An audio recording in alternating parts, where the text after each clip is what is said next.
All right. Okay.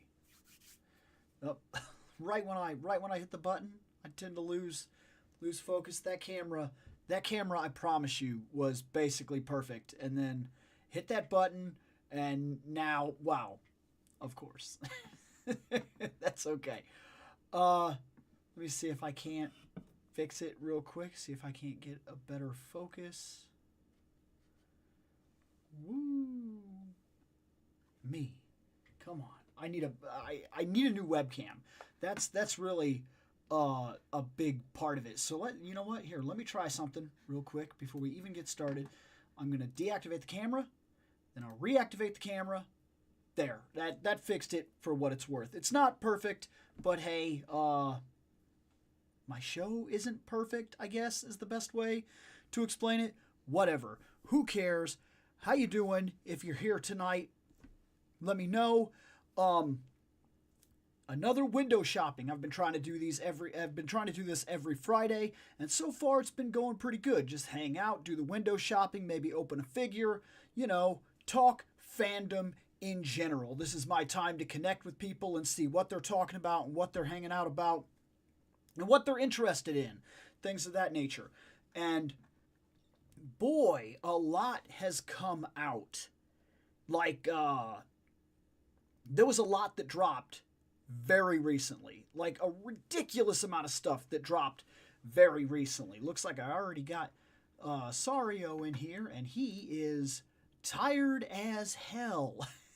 Which, to be fair, you're a third shifter, so I get it. Like, I very much get the idea. If you're awake right now, you either have not yet been to sleep, barely got any sleep, or are just going into work and so on and so forth. So yeah, I very much understand that.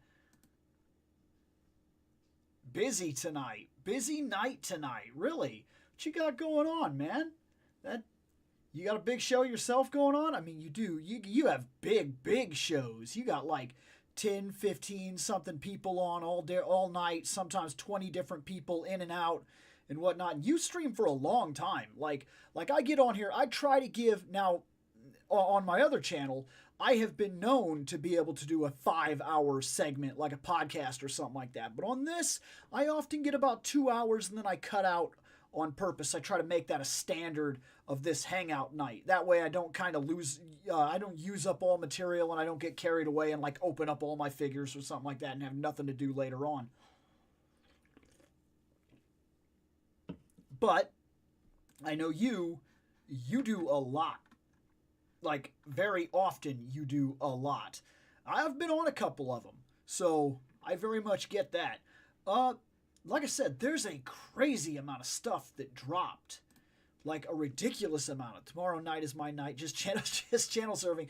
I noticed the Toy Network and whatnot, and I work a lot. That's all I could tell you is that when I'm not doing this, I'm doing something else, and very much I work a ridiculous full-time job where for the most part it's at least 40 hours, and then on an overage it's 50 hours, and on volunteer it's 60 hours, and that's per week, and that's all the time.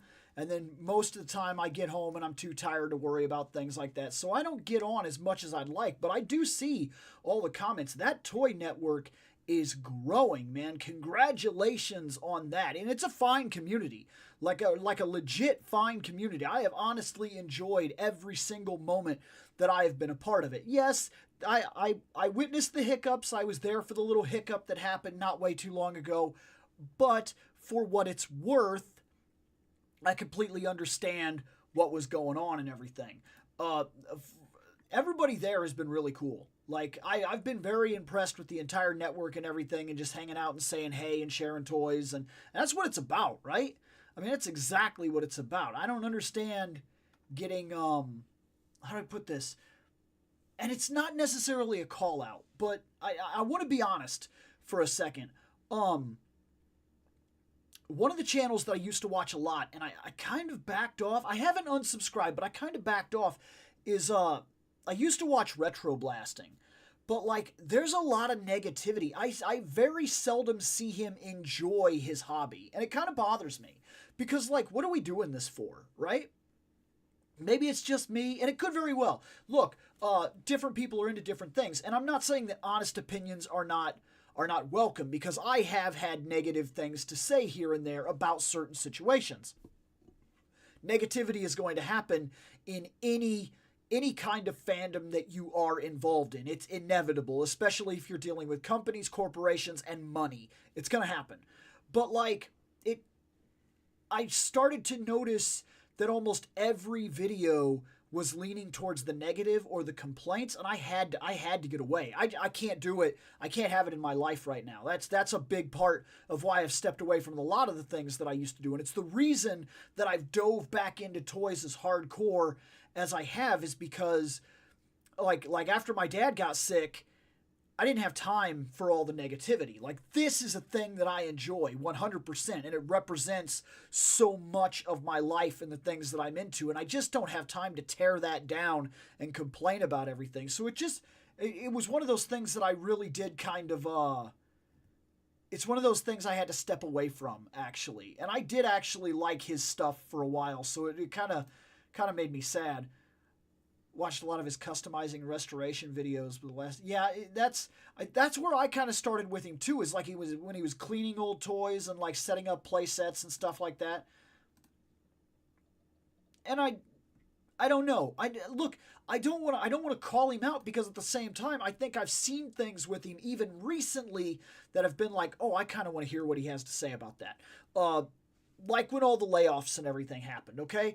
I was interested to hear what he would have to say, if not on a negative side, just because, hey, man, I wanted to hear a realistic response from his point of view. And I did hear a couple of other responses and whatnot. And because I've worked in a massive corporate environment for so long over the years, I work mostly warehouse labor, but I spent a lot of time, 5 years in the offices, hearing and being privy to business sense that I was not privy to before.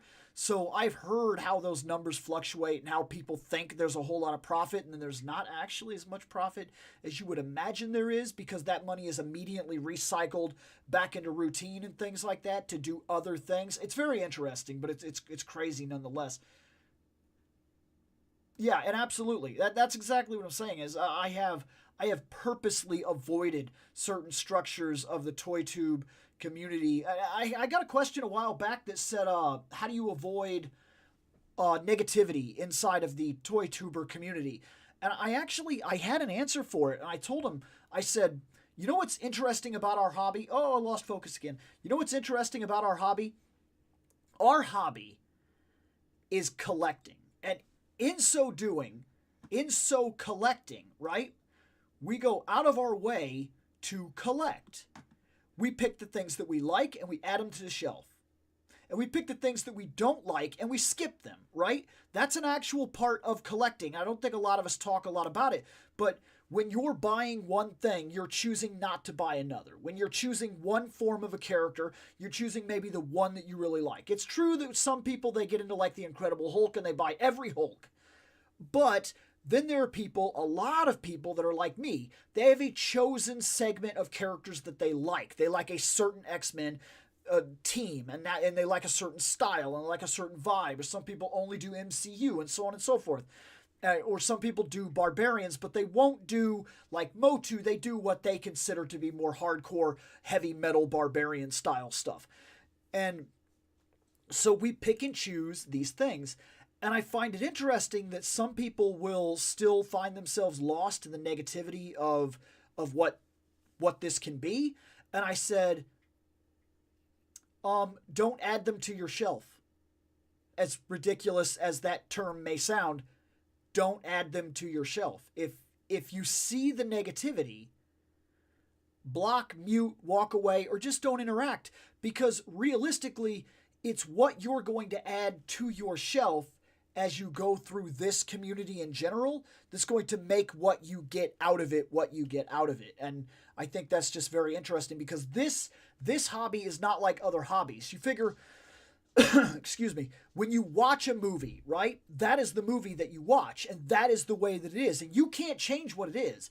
You can look at it from different points of view, and you can take certain things in and appreciate certain parts of the movie. But at the end of the day, when you watch, say, Spider-Man 3, that's what it is.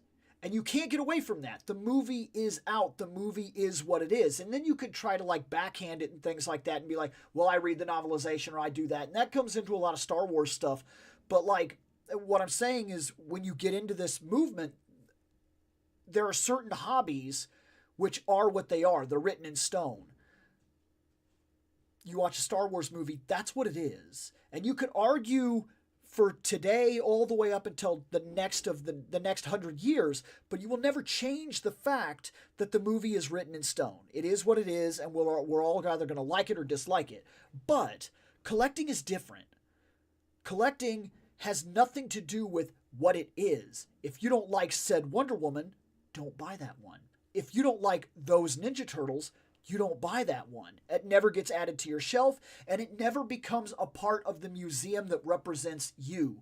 And I think that's very interesting, and I think that if you take that same mentality into the people that you interact with, you will find yourself in a position where if you don't add the negativity to your shelf, it won't be a part of what you're doing.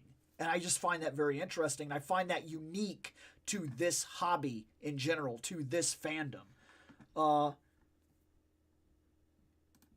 absolutely, you shouldn't.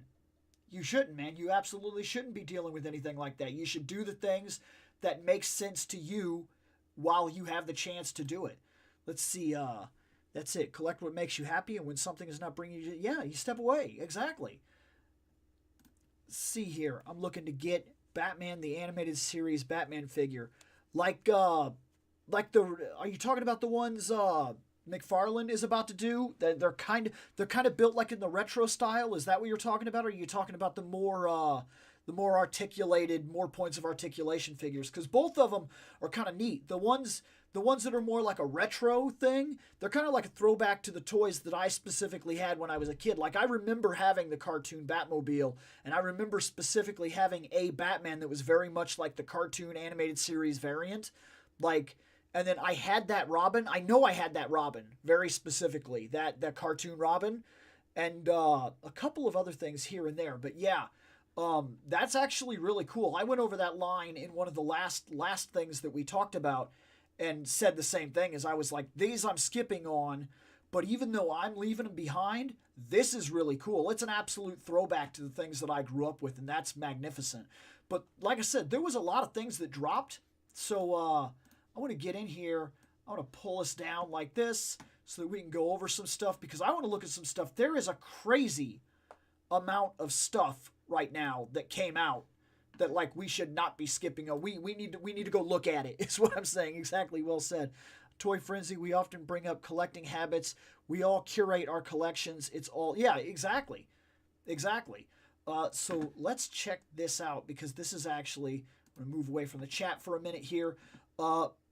So I know, and there's a lot of stuff that dropped. I know there was new Motu that dropped, so we're going to bring that tab up. And I know that the X-Men 97 stuff dropped. There was like a lot of stuff. I'm not going to get crazy yet, but those two for sure I want to look at because, of course, Masters of the Universe, that's me in general. I have this ordered. The Triclops and whatnot, he's not really the new thing that hit, but he is Keldor. Whoo, William Shatner Keldor. That's a great looking figure. I like the crown there, and I'd wondered when I bought Skeletech what that crown was about. I really did. I was very curious what that crown was about. Now I know what that crown was about. I like that. I like that too. I like that he's like. And it's because we haven't had the king yet. We haven't had King Randor in the line, so he's like the most royal thing that we've seen in Masterverse so far. I like this cape. Does that just sit over his shoulders, or is it clipped on there somehow? Or maybe it go under his arms like two straps or something? I'm curious. Is there a way we can get a better look at it? can't really tell. I think it might just sit on his shoulders. You think? It's got to be something solid to it. There has to be. Otherwise, how would it just sit there? I'm wondering if that's like a wire or a heavier thing on the sides here. I'm sure somebody's probably already somehow got this and already looked at it. But I am curious. Maybe it just sits on him, but I'd be real surprised if that's all it is. Because if so, I feel like you'd really have to mess with it a lot. Or maybe it would be easy to not get the effect you wanted out of it, is what I'm trying to say. That kind of makes me worry a little bit about it.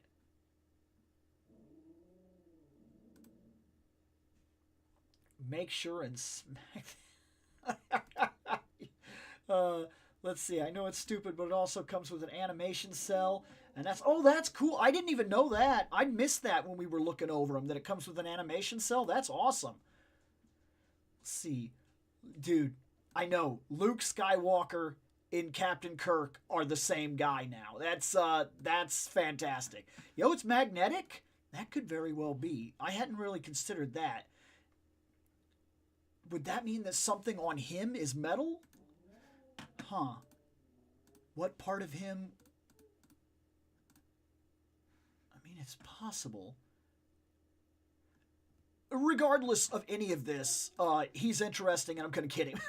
he's absolutely one that I have to add. The art of Masters of the Universe is back in stock. I already bought mine, but that's really cool. I have all of this on the way. Like I have the Battle Armor Revelations He-Man coming. I believe I have Mechanic. Maybe I don't. Maybe he's one of the only ones that I don't have pre-ordered. I know I have Triclops without a doubt, and basically everything else that I've ordered Masterverse-wise has already come to me. There's some stuff that I'm missing in the Masterverse line in general. I still need to get Hordak Skeletor. I don't have one. I need Clamp Champ. I need a Roboto. I almost bought a Roboto. I was very close, but I had him in my hand, and I was looking at him, and his visor was messed up. The paint on his visor was screwed up, and I was like, I'm not gonna settle. I'm gonna wait till I get one that works for me. I still don't have Jitsu. There's a couple guys I've debated getting these guys, and right now they're so cheap I can get them, literally both of them for the price of one. I didn't watch this show, so the reason I'm putting off getting them is because I feel like it's a FOMO moment for me, because I'm so close to literally having the entire line that now I've got this feeling like, why not finish the line? But in all truth, if I end up watching this version of Masters of the Universe and I don't like it, then all I will have done is waste my time, and I would hate to do that, and my money for that matter, because that $24 could easily go to something else that makes more sense. So yeah, I don't know. I really don't. And yeah, I get that. I get that you're guessing, but I didn't know if maybe you saw something that I didn't know. Hey, what's going on there, man? What's going on, Liquid? Okay, so this is, yeah. He's going to be so good. I can't wait. He's going to be so good. Anyways, let's flip over, because Marvel Legends, I already made this decision. He's coming back. Wasn't he already out? Yeah, I think he's excuse me. I think he's being restocked. That's good. And he's not for me, to be fair. I don't want nothing to do with this. I've never necessarily been a fan of this character's design. I actually think he looks better in the MCU than he ever did in the comic books, but that's my own personal thing in general. We talked about these 2-packs and everything. We talked about Angel, the new stuff, and I don't believe that I covered this. I think I talked about it in posts, but did not talk about this directly on the show. Normally I do, like on toy lines that I'm really paying attention to, I'll come in and do like little news bits, but I have not done that lately. It's been a little while since I've done it, so I don't think I talked about any of these, even though I've been aware of them for literally since I watched that video where they first talked about these guys. So yeah, and yeah, Mary Poppins y'all is easily the better version of him.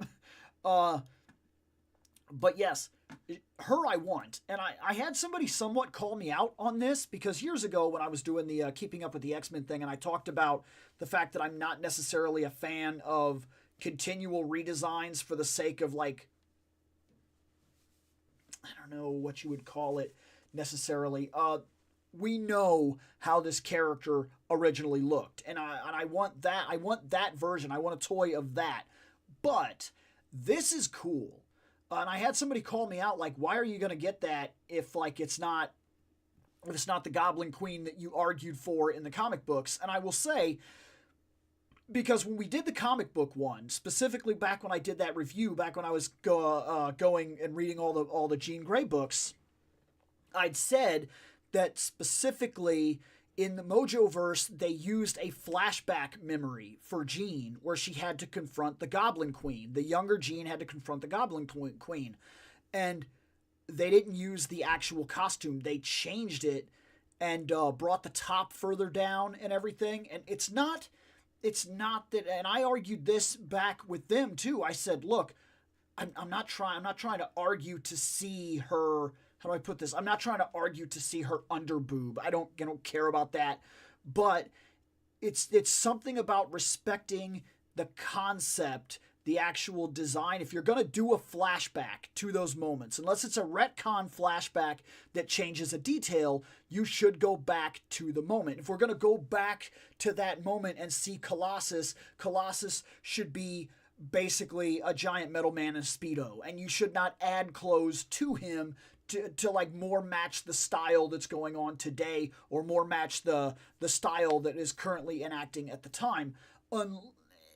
There's arguments to be made for this sometimes, where I've seen like where Fantastic Four stuff will go back and they'll kind of alter the art style a little bit, but they don't often alter the costumes and whatnot. They alter the art style, so like Johnny looks a little more believable instead of looking like a 1960s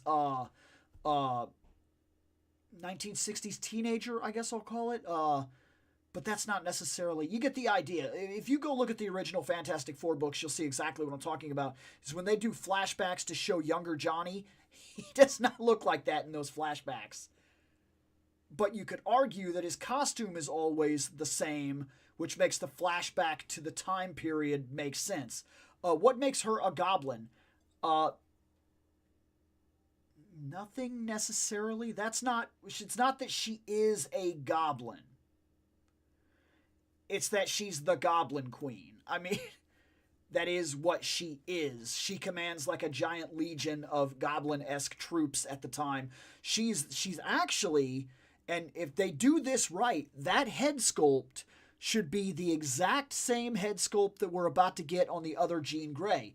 Because Madeline Pryor is a clone of Jean Grey that becomes the Goblin Queen.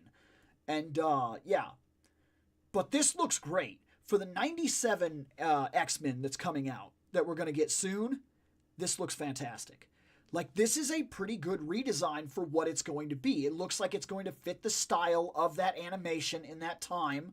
Of course, we never got her, because this series is going to be continuing where we left off in the old 90s X-Men series.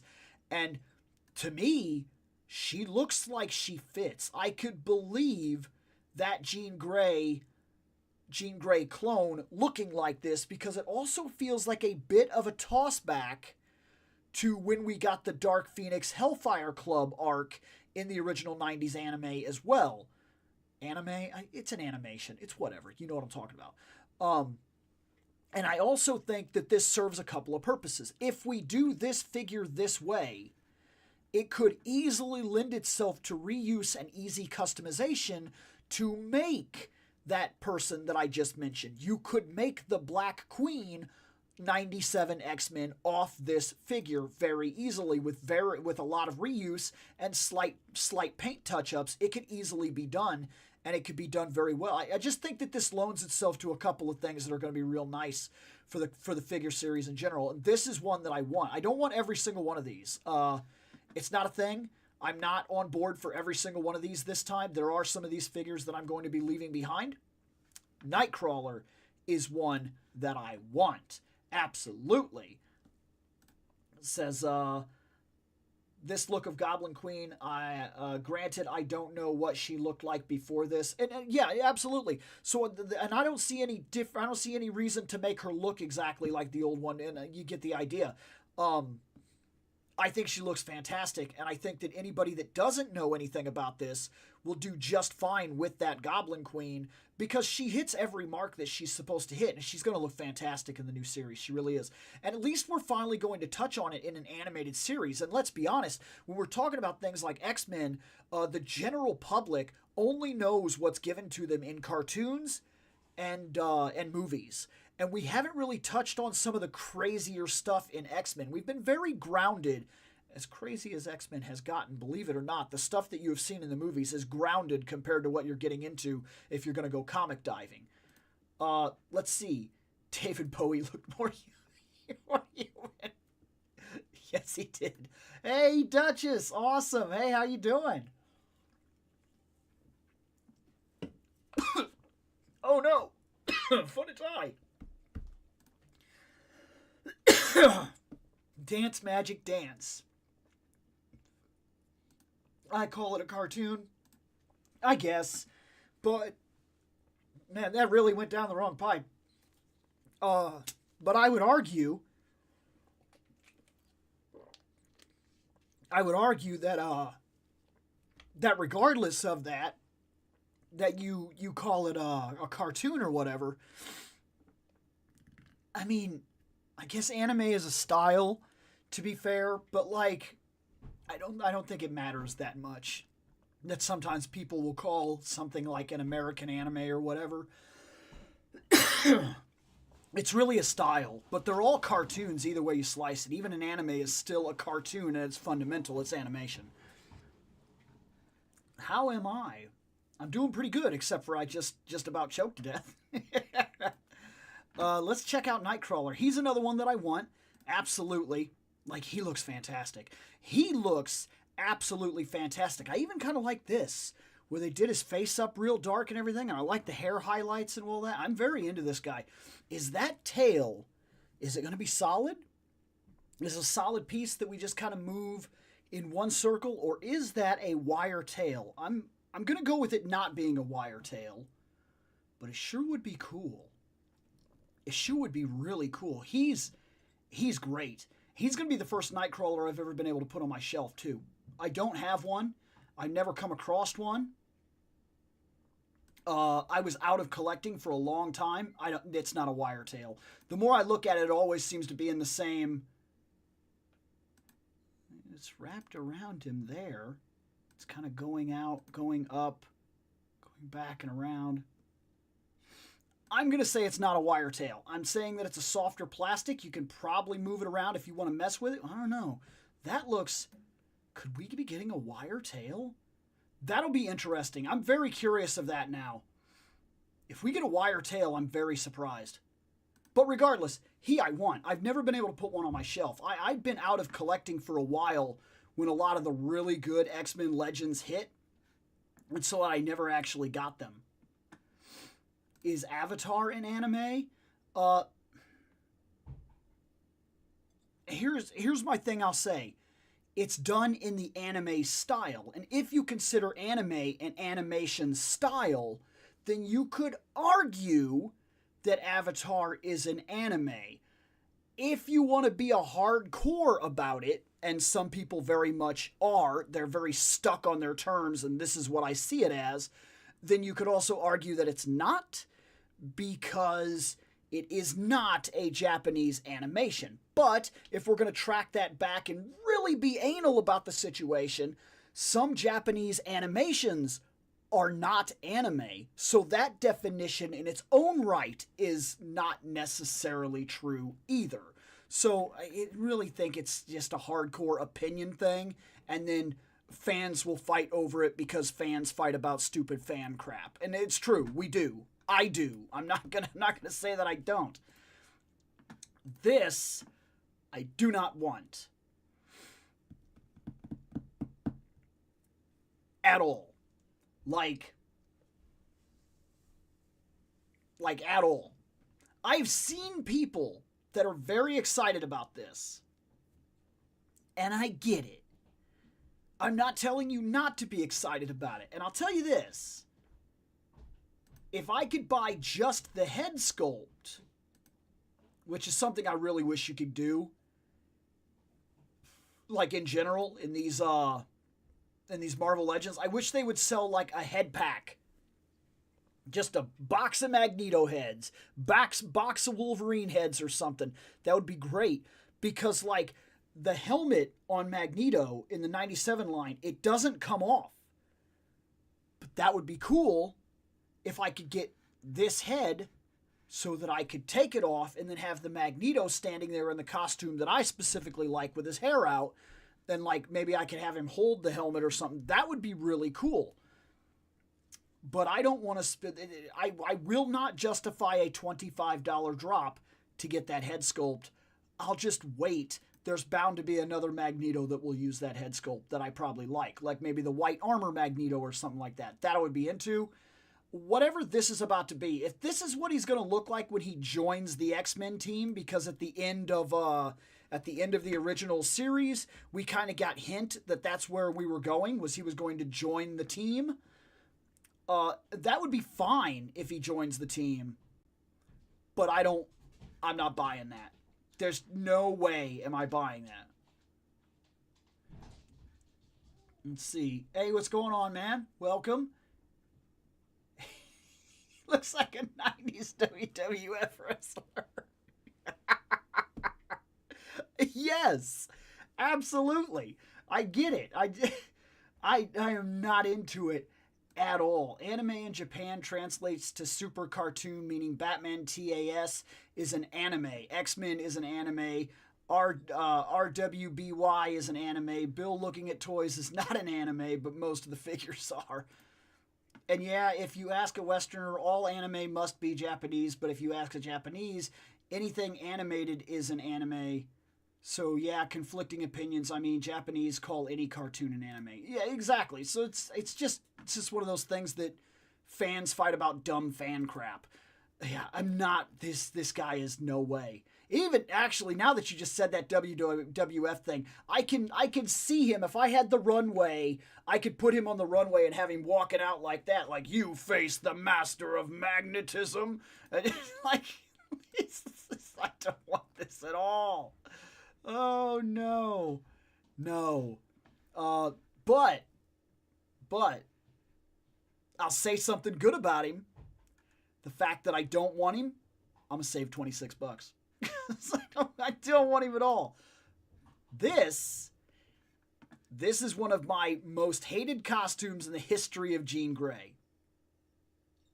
And I want this. I do. There's a couple of reasons why. Realistically, I love this ponytail head sculpt right here. I think that's great. I actually think I like her face a lot. Like, this very much looks like the cartoon brought to life. I like the body mold and everything. Everything looks really good here. I like the colors, the way they pop. And this head sculpt right here, the long hair, this is great. I really like this. This was by far not my favorite Jean. This is probably the costume that I disliked the most of any costume that she ever wore. But it is also the Jean Grey that I specifically grew up with in the cartoon, and I want it. I want it because it's going to look really good next to that Cyclops. And when it comes right down to it, she does look really good. As I said, not my favorite costume by a long shot, but solid enough that I don't hate it. And I think it's going to look real good with all the other figures of the 97 line, of which I have the entire first wave. I have all of this. So this is a go for me. I'm actually into that. I think that that's going to work out really, really good.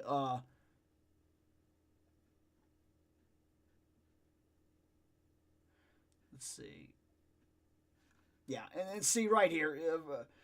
For strictly Japanese cartoons, the Japanese have a term for the term of their own, Japanimation, and then it's all cartoons to me. It's just, guys, it's just dumb fan crap that fans, we argue about dumb fan crap all the time. This one I want, Scott Summers. This is another reason I want the Jean Grey, is because finally I get a cartoon accurate 90s X-Men Scott on the shelf, and he even comes with the friggin' eye beams. That is awesome. He gets a Brownp. Like, that's the reason I want him. That is the primary reason I want him, is Brownp. That is awesome. The fact that he gets that is the absolute selling point of him. I'm hoping that that's real solid. I mean, I really hope that holds up. I don't see that it wouldn't. My only concern for that would be that if it's too heavy of a plastic, you would put it on his head and he would fall over. But from what I'm seeing, they have him standing, turning, and shooting. Now, they could have him on a stand, but I don't think they do. I think they were smart enough to balance out how heavy this would be and what it would add to him, because that looks like a pose unassisted. And, I mean, you can't tell. They could very much Photoshop out a stand here. But then they have him down like this, and I get the feeling that this must be a very light plastic, which offers another possibility of bad to it as well. It looks like it'll be nice and flat and everything in here, but I'm wondering if it's really easy to like bend out of shape, like when figures, like when swords that come with a character are not thick enough and not good enough plastic, and they bend. But I want this effect. I think this is really cool, and I think that he overall is going to be an absolute fantastic addition to the shelf. I'm really, really interested in that in general. That's right, Brownp. I need a Sentinel. One could argue yes, and one could argue no. Because, like, I simply do not have the money to justify the purchase of a Sentinel. Like, they're way too expensive, especially they're all aftermarket value at this point. Is it just me or Nightcrawler? Is it just me, or is Nightcrawler just a Smurf Michael Jackson? Michael Smurfsman? No, I don't see it. Sorry. That's definitely your own personal joke. I don't see it. I think he's absolutely amazing. I think this is great. I really do. I'm not seeing it. You're seeing something that I don't see. Let's see. Let's see. Oh, this guy I'm skipping. Executioner. I'm skipping him. If I remember right, this guy was a hunter in the Friends of Humanity that was hunting mutants. How they'll use him in the series, I don't know. But if I remember right from the comics, that's what this guy was. He was a type of... I don't want to compare him to the Punisher because that's not necessarily accurate. He was... And he's not really a bounty hunter either because he's not getting money. He was just like a racist hunter. He was hunting mutants. That's the only thing I really remember. And whatever. I'm passing on him. I see zero interest in him whatsoever. Sure, he comes with a Mega Man arm gun. Don't care. I'm skipping this guy. I don't remember enough about him to make me excited about him. And unless he absolutely blows me away when I finally get to see the animation later, which I have a feeling that he won't. Even if he's like one of the coolest things ever, I just have a feeling he's not going to blow my mind or anything like that. I don't need him. I don't care. Let's see.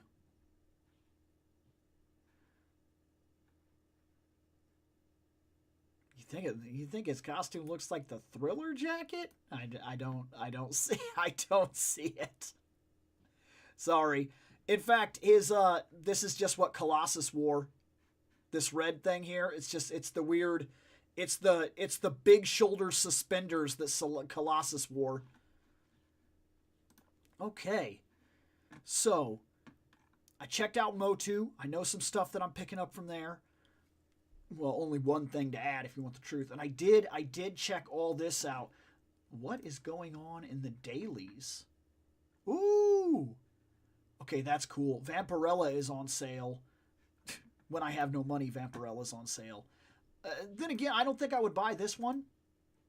I'd want the classic. If I did it, I'd want the classic. It's that simple.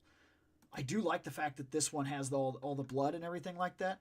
But from Loose Collector, the one that specifically I liked, the one that I would have bought, and probably still will, I bought this. I bought the Red Sonja, and she caught my attention enough to kind of make me want the Vampirella. I'm in no rush. I have no idea when and if I'll ever get it, but it's definitely on my list of like wish list figures, I guess, because when I was growing up, I used to read Wizard magazine, and that's what introduced me to Vampirella. It was like the first time when I was growing up that I ever saw a comic book that was like hardcore. Like, I didn't know that comic books were or could be any kind of adult. I had zero concept that that was a thing. Vampirella was the first time I ever experienced that. And from she came, I used to buy Wizard magazine, and I bought a Wizard magazine one night. And when I bought it, it came with a free issue of Vampirella. And I remember I read that and was like, this is crazy. And I was like, I can't remember how young I was, but I was young enough that I was like, oh, this is wild. Like, let's see, looks like Spawn mixed with Phantom, Batman Mask of the Phantasm. Yeah, that guy does. Yeah, I have no desire to get that guy. I know you didn't check import figures last time, but I'm really interested to see which I looked at. I think you're talking about those Rider figures, dude. I'm not interested, like, at all. Like, I know you guys like those. I could not see myself spending the money that it would take to put Riders on my shelf, because they have zero significance to me beyond the fact that I've done the show and I've looked at their costumes. I don't watch them. I think that they're overbarred, in all honesty. I have zero desire for them. There's no way I would put one of those on my shelf. I would look at them, but I wouldn't get much out of them. I'd just be looking at them. It's just, and I'm not about to rate them either, because I zero desire. There might be one or two Riders at all that I would put on my shelf, and even then that's pushing it, because it wouldn't necessarily fit with the Rangers that I have on the shelf. I just don't see it. And yeah, she needs the red. And that's absolutely right. That's the one that I would buy.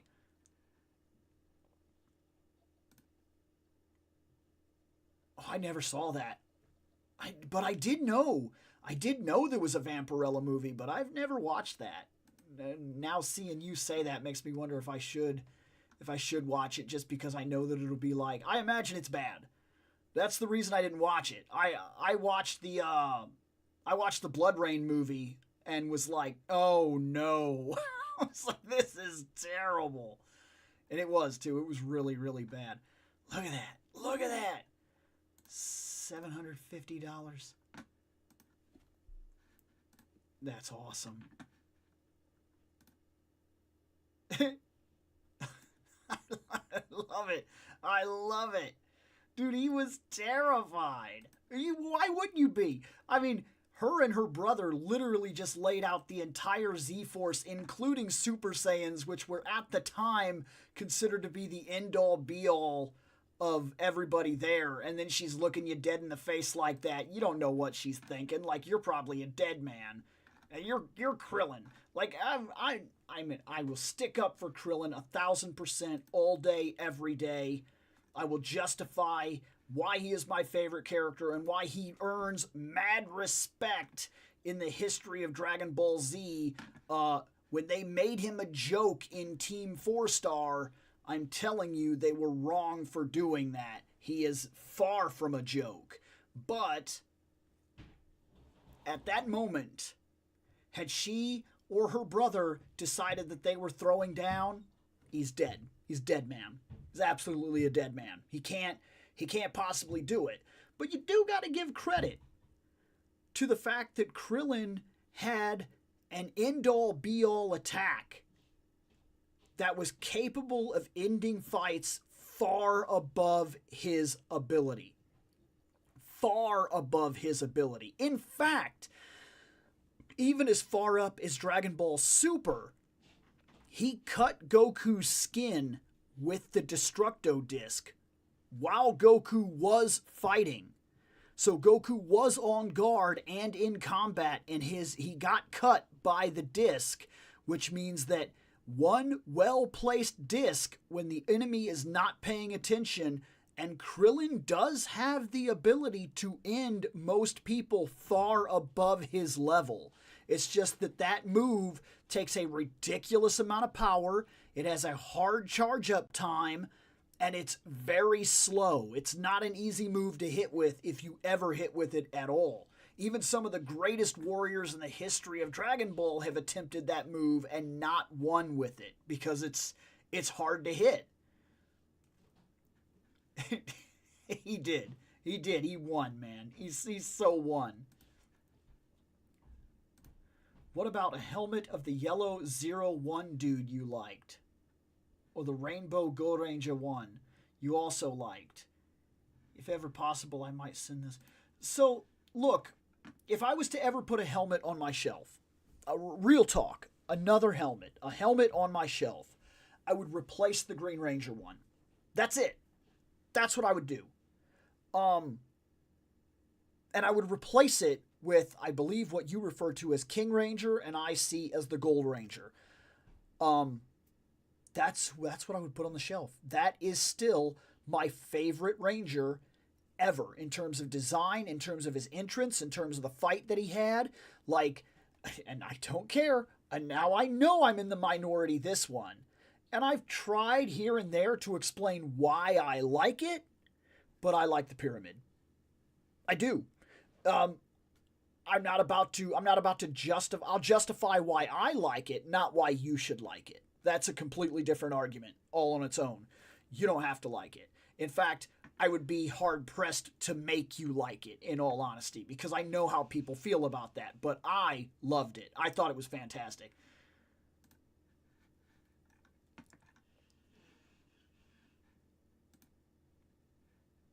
And yeah, I think it's true. I think the Gold Ranger would be custom at this point. I don't think there's ever been a release in any official line of that helmet. I am waiting. I'm waiting patiently. I have the staff.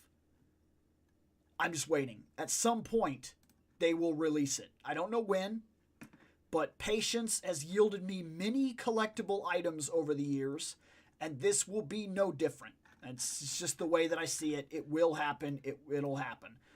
Now, I saw a Mattel, so I'm just going to click on it here for a second because I want to see. Now, see, Mattel handles a lot of stuff, which that's not a slight against them. That is what it is. I mean, Mattel and Hasbro, they're two of the largest companies literally ever. So, like, what are you going to do, right? Now, I believe we've looked this over. So, what we're going to do is we're going to move to another site. I'm going to pull up a couple of other sites, and we're going to see how that plays out real quick. So we'll do... No, that's not it. There. I have Entertainment Earth next on the roster here. So let's pull me back down. Ooh, 10% off! They want me to spend my money. It's not going to happen today. It's not a night for spending money. It's absolutely not a night for spending money. And see, now here's the thing. And you just said it right there. It's a big fortress. If I was to tell you why I like it on a personal level, I would tell you that the Gold Ranger calls Paramidas. Paramidas is it's like the Death Star Ranger thing. It is ridiculously powerful, and it is specifically designed for a purpose. It carries and protects the team while laying down one of the most devastating power attacks that there is, while also acting as a transport off the planet should they ever need it. I think it is a very cool thing, and it's very unique to a lot of the rest of the stuff that I've seen. So I've always loved it. But I don't exactly believe that I'm going to convince anybody else to love it, and I'm not blind to that fact. Just saying, you are on the majority when it comes to Zords. The Pyramidas is freaking glorious. I don't know. That hasn't been the case on the show, I'll tell you that. Anytime I've done the show and I've brought up Pyramidas, everybody laughs at me. And not just the people on the show, but most of the chat, too. Let's see. Your favorite Gold Ranger is a VR trooper. He was the voice when the Gold Ranger showed up. So here's the thing, and this is real. In terms of the Gold Ranger, I liked his look, I liked him morphed, I liked his mystery, and I liked him as Jason. And then I liked a lot of the clips that I watched from the actual Odranger, and from what I saw, I liked almost everything about him. But I've never necessarily locked him in place to be any specific version of him that I like, as opposed to Jason or the Triforia guy or the Odranger actual actor. None of them necessarily stand out to me as being any kind of my favorite character. He's just my favorite Ranger. And I think it harshly comes down to design, attitude, fighting style, and the scenes that I was introduced to. Otherwise, you know what I mean? And yes, we are going to go look at that Batman, because I want to see those superpower figures. That's something that we're going to go check out. Also, it's even better for you since you're colorblind. It's fully gold statue for you. It looks, and I've actually been told that I don't necessarily see it the way that other people see it, which wouldn't surprise me, because that's been true a lot of my life. I don't know that you would call Seth necessarily a fan of the Pyramid, but he's not like a hater, while everybody else just really shits on it hard. And it's very possible that the chat just messes with me, but I've actually, as long as we've done this show, I've never seen an actual argument for the Pyramid being good. I seem to be one of the only people that's actually like up in arms about how good it could be. We're going to look at that, because Superpowers is a line that I don't collect it hard. That's a hard cherry pick line, like an absolute cherry pick, but we are going to look at it because I do have an interest in it. So let's see. Well, let's just go up there and do this. Oh, holy crap! DC Superpowers. Okay, well, look at that. That is, see? Look, man, that's a value right there. You can't argue with that. $60 gets you the entire wave. You're talking Blue Beetle, Gold Superman, Batman, Brainiac, Kilowog, and Sinestro. All of them. 6 figures. $60. And I realize you gotta hand it, because a little while ago we were calling McFarlane out on price. But I was very careful to say during that time that if this was a permanent price increase, his line would be in trouble. But I did say if on purpose. We don't know if it was just to test the waters, or if he was looking to recoup losses rather than take a hit on a deal that he made that went south. Because the Superpowers line has not been affected by that at all. And because of that, you've got to argue for him that as it stands right now, this looks like he's maintaining all his prices and that nothing is going up. Or maybe certain toys just won't get hit that way. We got to wait and see. We really do. We got to wait and see what happens. And yes, you do want to see Godzilla -1. You want to see it in the original. You want to see it in the black and white. You want to read that movie. That movie is so good. It is so good. I said that I was going to see that movie. I said, guys, I'm going. I need it in my life. The previews have my attention. I'm going. I said this, and everybody, the only person that got a hold of me to even ask about the movie was Nick. And Nick said, "Is it like dubbed?" And I said, "No, you have to read it." And he said, No, never mind. Nope, that's fine. Go without me." Big mistake. I don't care if you have to read that movie and then go back and watch it again. Godzilla Minus One? Maybe it's just me. It's not just me. There's a lot of people that are making this argument. It is the best Godzilla movie I have ever seen. Hands down, ever. Ever.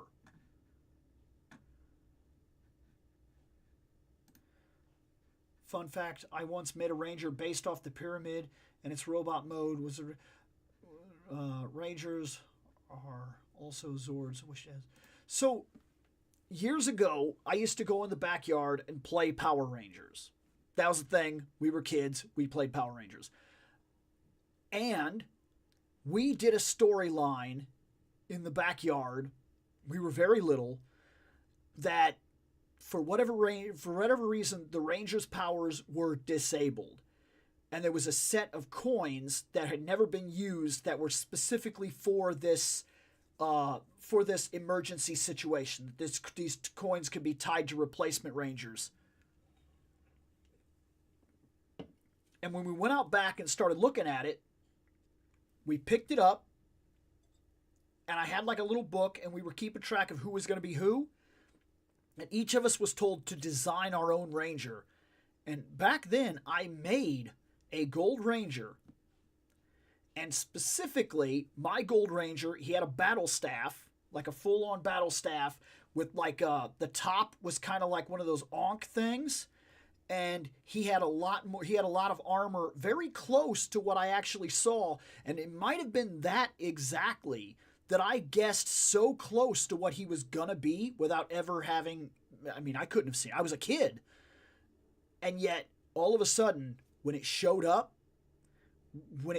on screen, and it was almost exactly what I'd drawn on paper to make up my own Ranger, it was crazy. And yes, these figures are going to look nice when we look at them here soon. No, you're not bothering me with Toku comments. And yeah, people are going to have preferences, but in storylines, in being a movie, not being Godzilla fight stuff, Godzilla Minus One is unprecedented. It is the absolute best movie ever made in the Godzilla line. I don't see anybody that could possibly argue different. I've never seen the human characters or human storylines in any of those movies even come close to matching what that movie did. I'm at work. I love the Gold and the Pyramid. I just gave up on defending it because Nick, Shane, Scott have nothing but hate for it. There's no changing their minds, and I've got no time for that. I get that. And yeah, you were right. He does actually like it. I just didn't know if, Okay, so let's see. What are these? This is DC Power. This is Batman manga. Oh, is the manga Batman? Okay, that's actually kind of cool. He's the manga Batman. That I wasn't expecting. This is something... So... And I guess I'm self-promoting, but whatever. It's my channel, so I'm going to self-promote. I've already done a couple of videos on the Superpowers line, and I argued this exactly. I said what's cool about the Superpowers line is that he's taking superpowers and picking up where it left off. So we're not getting the figures that we've already got. We're getting figures that never appeared in the line that would have if this line had never died, continuing exactly where it exactly where it left off. Hey, here's manga Batman. Why? Because it's not in Superpowers yet. If his scale had been just the littlest bit better, just like this, just missed the scale by the littlest of pinchy fingers, it would have been one of the greatest lines ever in the history of ever. Like, the only thing that held it back, I accidentally... But the only thing that held it back is his scale is not perfect. They are a little bit bigger than the figures that he is attempting to continue. But it doesn't seem to be hurting this line. People are buying it because they're buying it because it's freaking awesome. Kilowog is fantastic, and he looks like he's going to be one of those bigger figures for this line. Really cool. I have okay, so my brother-in-law, he loves these. He's trying to get like all of it. He's really, really into the Superpowers line. I cherry pick hard as to what do I feel like I would have had or did have as a kid or would have killed for as a kid at that time. And that's how I buy these.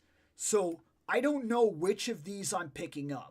That Batman is a possibility because I feel like I would have been blown away by that when I was a kid. But if I'm gonna argue for Superpowers, I know specifically the stuff that I would want.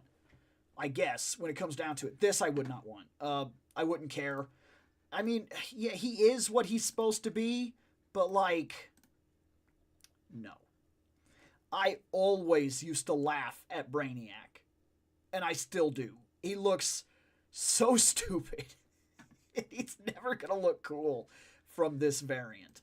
It is cool that we got a Blue Beetle coming. Not one that I'm going to buy, but 100% it is cool that this is a thing. And the fact that we get the Beetle, that is sick. Like, that is so good. Can we get a figure in this? Is this, how big is this bug? Oh my God.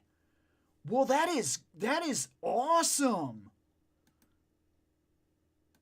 This would have been like one of my favorite things when I was a kid. I'm not even kidding. That would have been amazing. The Beetle thing, I'd have bought that when I was a kid, hands down. That's one of those things that makes me go, maybe. Like I said, this line, I only pick it in terms of, does this bring back hardcore child memories? Is this something that I would have absolutely killed for as a child in this style because these were toys that I actually had? I don't go crazy on them. I won't spend stupid money. But when it catches my attention, it catches my attention. And that almost makes me want the Bug and the Beetle. And the thing is, if I spent the money and got the Bug and the Beetle, it's $40. The Bug is $30. He's $10. It's nothing. It's nothing. I miss out on one deluxe Motu figure for a week. That's it. That's what I miss out on. That's cool. That's very, very possible.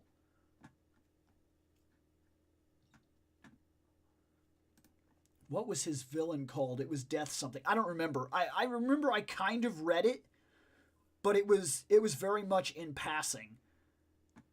I don't know if there's a Ninja Batman. I'm going to take us to the actual tab specifically for Superpowers here in a minute so we can just look over the whole line.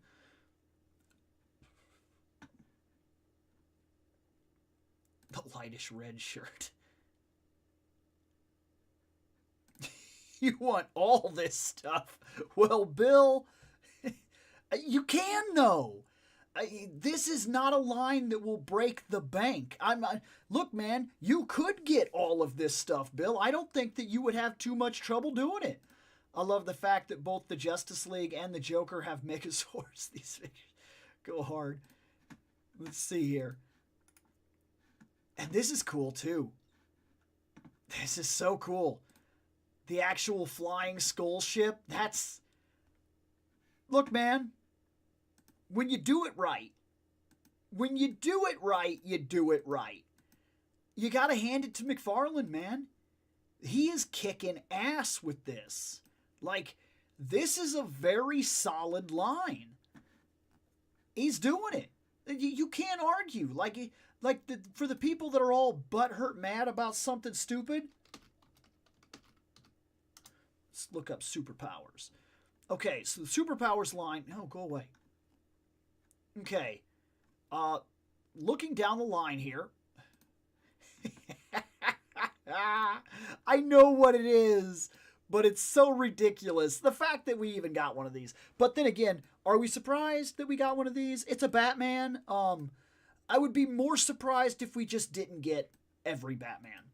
That's what I'll say. Every single time he releases one of these, every single time he releases a wave, I expect a Batman. Because all he has to do is reuse the body and do a repaint.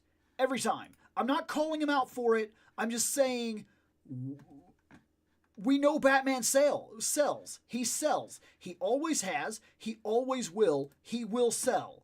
So, I mean, I expect him in literally every single line. And if I don't see him in every single line, then I know maybe something's bad. Like something might be wrong, because you can't run out of Batman variants. He's basically the figure that literally proved that people will buy variants. Getting all this stuff. Yeah, and absolutely. So, let's see here. This is not the Robin I want. Nothing wrong with him. He's not the one I want. I want the Yellow Cape Robin specifically. And there's a reason. I want the Batmobile that was released with the Yellow Cape Robin. And this is cool too. You could just buy this whole wave. I almost wish that I liked it like that. I don't, so I won't. Because, like, I don't need her. I don't. I love Wonder Woman, but, like, the one that I've got, I'm more than happy with, and this is a hard repaint. And it's not even necessarily a correct repaint at that. So, like, maybe if the cape had a little more put into it or something like that, maybe it would have caught my attention. The cape is better than the other cape that I have, but it's my argument is that I just don't want it. I don't want Aquaman. I don't care. I want that Batman, because that Batman is very much the Batman that I love the most. He was my Batman. He's where I grew up. He's the thing that interested me, and he will look the best in the Batmobile, specifically the one that they released for this line. That Batman with this Robin. That gives me, it's kind of a meeting of worlds. It's the comic books, superpowers, and the 1960s all plugged into the same format, all seamless with one another, and I feel like if I can get them into that Batmobile, they're my best bet. I like the Superman. Like, I like him a lot. Like, a lot. Like, I've always thought this is one of the coolest Superman costumes ever. I think it's absolutely fantastic. I believe this may be... I'm trying to think of what one he's saying this is. Because this could be the variant from Batman Beyond. But this could be the variant from the universe where Superman kills the president after the death of the Flash. So it could be that one as well. He's part of the Justice Lords. So he's the one that I was thinking about from the alternate universe where the Flash dies and he went nuts and basically took over the world and whatnot.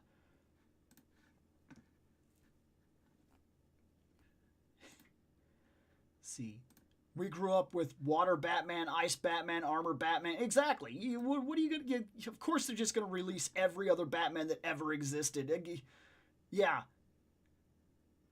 Let's see. Yeah, just like he's the Justice Lord's Batman. And then, so we also got this that launched. I was pretty surprised about this Flashpoint Batman.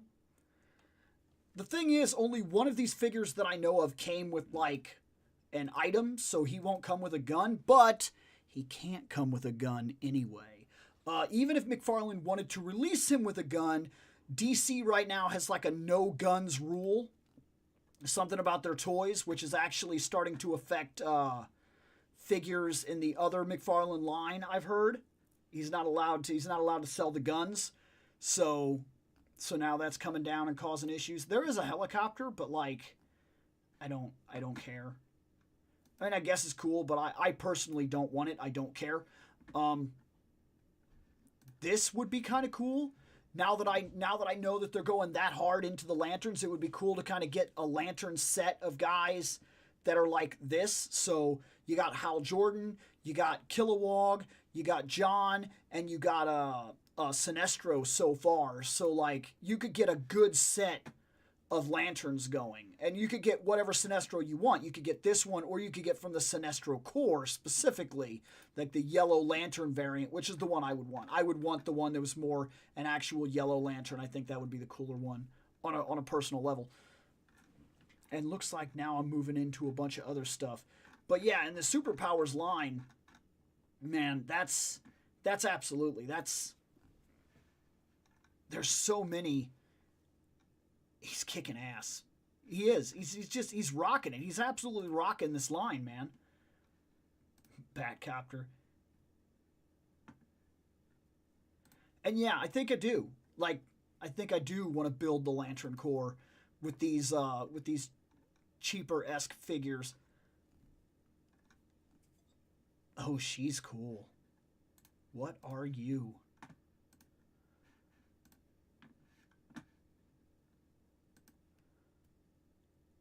I do. I like it. I'm not going to get it. Its price is fairly decent. Like, I really like that face design. But until I get the shelving to increase the side of the room over there, I'm not going to touch things like this. I want to guarantee that I have the shelving specifically for the models, because there's going to be a shelf specifically for statues. And that's when I'll go back to getting statues. And I still, even then, I'll be very careful about getting statues in terms of like when I pick them up, or like how crazy I plan to get with them one way or another. So yeah. I did not hear that we're getting a Suicide anime. It might be cool, Suicide Squad anime. But it just depends. Like, I'm noticing that finally, and it took a long time for it to happen, but I'm noticing that I'm finally starting to feel like some of them are not hitting the mark. Like, some of the animated movies are finally starting to fail, and I wasn't expecting that, because DC has had a nearly flawless track record with the movies, but now I'm starting to see a couple here and there where I've watched them and been like, and not that anything's been necessarily terrible yet, but it makes me keep my eyes open and kind of back my expectations down a little bit. But that's also kind of a good thing too, because when things work out, they'll really work out. Let's see here. Let's go back up. Okay. Let's check out a buddy of mine, actually. We're going to go to a store that I know on a personal level.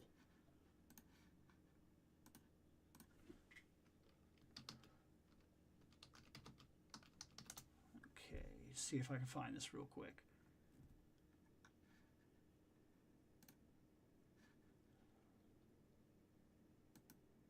I think I found it. I found it. Okay. We are going to go to Warp Drive Toys. I actually know this guy. Literally, I know him personally. I see him at conventions and everything like that, and I went to his store back when his store was a thing, and I still have personal conversations and messages with him all the time. In fact, he let me know day one that he'd gotten the Dragon Dagger, and I sent it to Shane so that he wouldn't miss out on it. So this guy, I know him. I actually Retro City, the Retro City Toy Mall and whatnot, I go there and I check out his stock quite a bit, actually. Talk to the guy that he's business partners with. So we're going to look at his store for a little while. Let's see, we got new arrivals. Wasn't much. This guy's a private vendor, so like, don't expect anything too crazy. But he has the Star Wars Black Series Boba Fett prototype armor helmet, which is kind of cool. You got this. We're gonna go look at this real quick. I don't think this is great. I really don't. I think the other one that was released in the original line, or the earlier line, the Legacy, was way better than this. This feels, again, like they're moving back into making everything look like a toy, and it kind of bothers me. But I already have a Dragon Dagger, so I'm not worried about it. Now, Shane does not have a Dragon Dagger, and I was talking about it with him, and he was like, I want one. He was like, he's like, I also don't think that this one comes close to being as good as the one that you have, but I want one. And so I think he's getting it. And it does have a couple cool aspects that mine doesn't have. It does light up. That is kind of neat, but like not an, it's just, I don't. Yeah, so yeah, did Shane get the Dragon Dagger? I don't know if he got it, but I sent him the link and I have a personal tie to the vendor. So if Shane wants it, we could drive over there and get it at any time. Like, all I have to do is call the guy and say, meet me at Retro City, and that would be the end of it. Like, but I don't know if Shane actually took it seriously and went and got it. I don't know. He's selling Ray's lightsaber, which she has the yellow blade. I like the yellow blades. I actually don't hate her lightsaber for what it's worth, even if I'm not necessarily a fan of her. It doesn't make me hate her lightsaber. I think it's a good build. I think it's cool for what it's worth.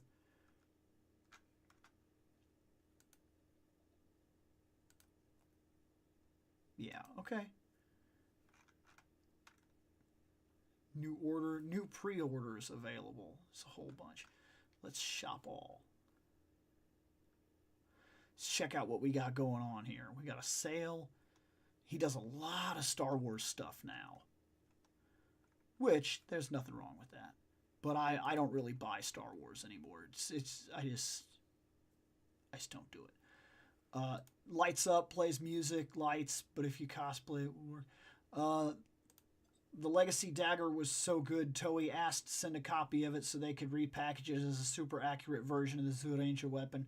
They removed the Mighty Morphin Power Rangers theme, of course. It has the Dragon W. Oh, the Dragon Zord Roar. Okay, no, that's cool. Yeah, I don't really do any of the Black Series collection. It's not for me. Well, that's not fair, because I have a couple of these that I'm even about to unbox. Actually, I have a Tarkin that I'm going to be unboxing on the show, and I also have I got a couple of figures. I mean, look, I've done videos on this before, talking about why I both like and don't like certain things that are Star Wars right now. Just is. It's the way I feel about it right now. Yeah. Okay. Let's go check out.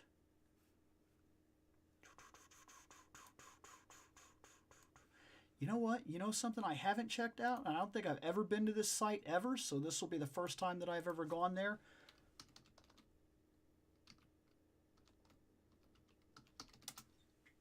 I think, let me see.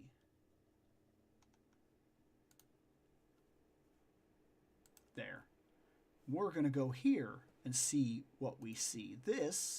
We're going to go to Hella Dope Toys, because I have never been there. I've never looked at this stuff.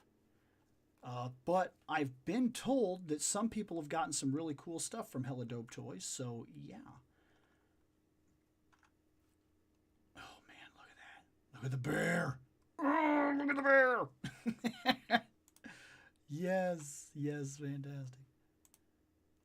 That's interesting. I can't. Okay, so I'm going to click View All. I can't bring up tabs on his site for some reason. I wonder why. Well, then we'll just click on it and see what we get. So anyways, this I want.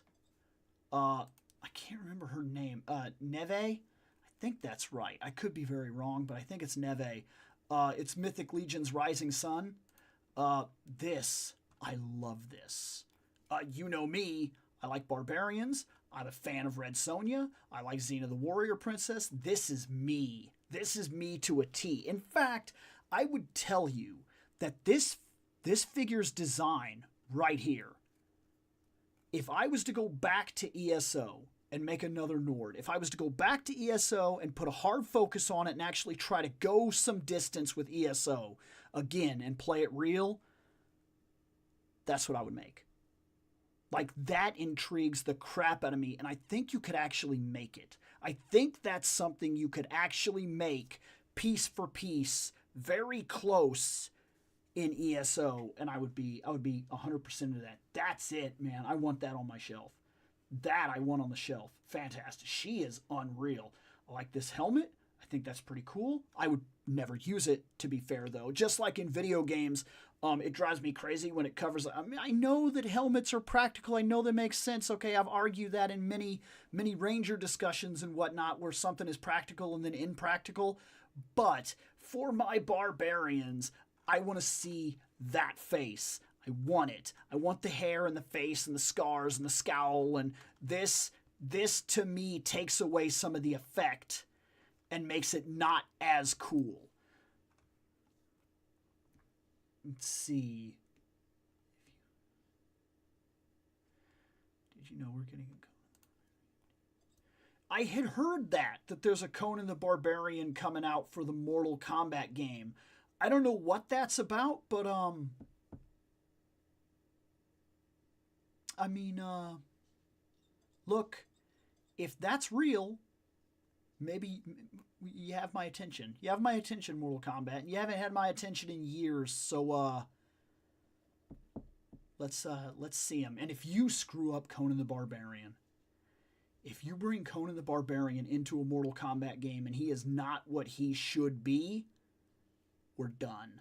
We're done. We're Mortal Kombat divorced. Okay. That is not a character that you can bring into your mythology and screw up and me be okay with. Like, I let it go with Freddy Krueger. I understood that you couldn't get Robert Englund for whatever reason detail was going on, even though you seemed to get everybody else. And I'm going to shrug my shoulders about that, but you cannot and will not mess up a Conan the Barbarian. And I've also saw that Super 7 posted something that I'm very confused about, because they posted like a Crom and Conan picture. I don't know what they're alluding to, but if they're about to release comic book figures, because I don't want the movie Conans from them. I have zero interest in movie Conans from Super 7. Yeah, it's Arnold Schwarzenegger. That's kind of cool. I don't want it. I don't care. But if you're going to sell me the comic book variants, then I'm going to have to get my 60s out. Yeah, I love this. I love the shield, that detail. I also like, is this two different shields, or is this something that somehow plugs into the shield? Because do I see holes? Is that a hole right there? It's possible. Yeah, this is so good. Mythic Legions is amazing, man. It's just amazing. It's an end-all be-all fantastic line. So we're getting these hands, we're getting multiple arrows. Okay, I see. So each arrow has this little end here, okay? And that's nice. And looks like it is a singular shield. Okay, I see. There's a dot here, a dot here, a dot here, a dot here, a dot here. So you could plug in every arrow and just have her like block the crap out of some arrows.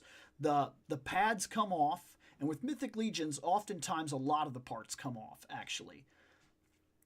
I like this axe. I like this sword. I like this. I don't even know what it is, but I like it. I really like that head sculpt. That head sculpt, that's 50% of the character for me. That is unbelievable. Is she an elf? Are those pointy ears? Oh!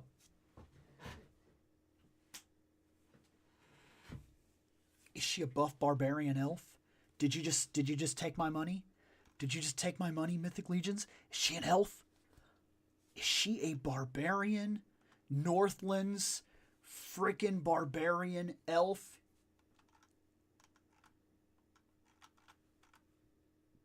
Can I zoom in even more? I can't. Did I imagine it? Is she an elf? If that's what that is, if that's what I just saw, I'm going to go back through these pictures real quick. Are those ears pointy? I think she's an elf. Okay. You got me. You got it. Take my money. Yeah. She's automatically added to my wish list. That is fantastic. I did not know that. I didn't. It says right there. I didn't read the description yet. I was just looking at the thing. Frost elf. Okay. You win. You win. They got me on that one. She's too good. She's too good. This is awesome too. This would be so cool.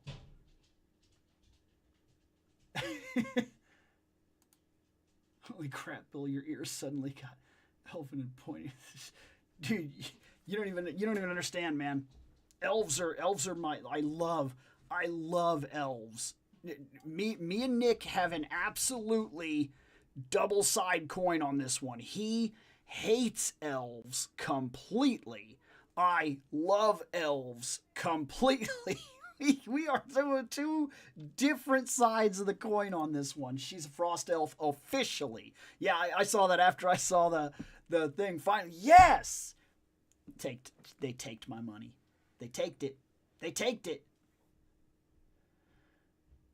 Well, I didn't know anything about that. That her name was basically Snow in Spanish. I didn't know that. But that's so cool. Bear! This bear is $120, I think. Is that right? Let me look. $120. Bear! Look at it. Oh my God, look at his big open bear mouth. Dude, he's so sick. Like, this is so good. I cannot justify it right now. I'm not getting the OT that I would need to make this an easy purchase. When I am getting OT, it's like going straight into bills right now, so like it's not something I could justify. But oh my God, if this isn't one of the coolest things, and I'm telling you this, they're not going to let this go to waste. I have a feeling that even though I'm going to miss this bear, I'm not going to get him, I'm going to miss out on him, he won't go away. I would not be surprised if this body gets reused for like a black bear or something like that, and then hopefully I will be in a better position at that point to get the bear. But no. It's not that bears are anywhere near my favorite animal. They are not. Absolutely not. In fact, if you're going to tag down my favorite animals, it's like turtles and owls. I just find owls I find fascinating. I just think I think it's because they loan themselves to like artwork. Like when I think about like things like Conan the Barbarian, fantasy, like wizards with lightning and everything like that, I immediately depict an owl in a setting like that. I know a lot of people are like hawks, eagles, then falcons and things like that. To me, there's something very majestic and cool and mysterious and maybe even a little evil, but at the same time settling about an owl. It can fit so many demographics. It can be a soothing animal, or it can be a terrifying animal that takes flight with its great wings and everything like that. I love owls. That's another reason I really like the owl bear. I want the owl bear from the D&D collection that came out. That's a figure I want. Like it's on my wish list. I have not had a chance to get it, but I want the owl bear. I love owls. So yeah, if you're looking to tag that down, that's where that's going with me. Owls are definitely where I stand with that one. They got I'm telling you, this line. It's seldom that I get a chance to buy into Mythic Legion. It's very seldom. It's not a normal thing because, like I said, if you put $20 here, you can't put $20 here. You can't do it. You got to pick and choose what you're going to get. And when I have money, is not when is like oftentimes when Mythic Legions are on the aftermarket and they're like $80 or $100, and I simply can't do it. But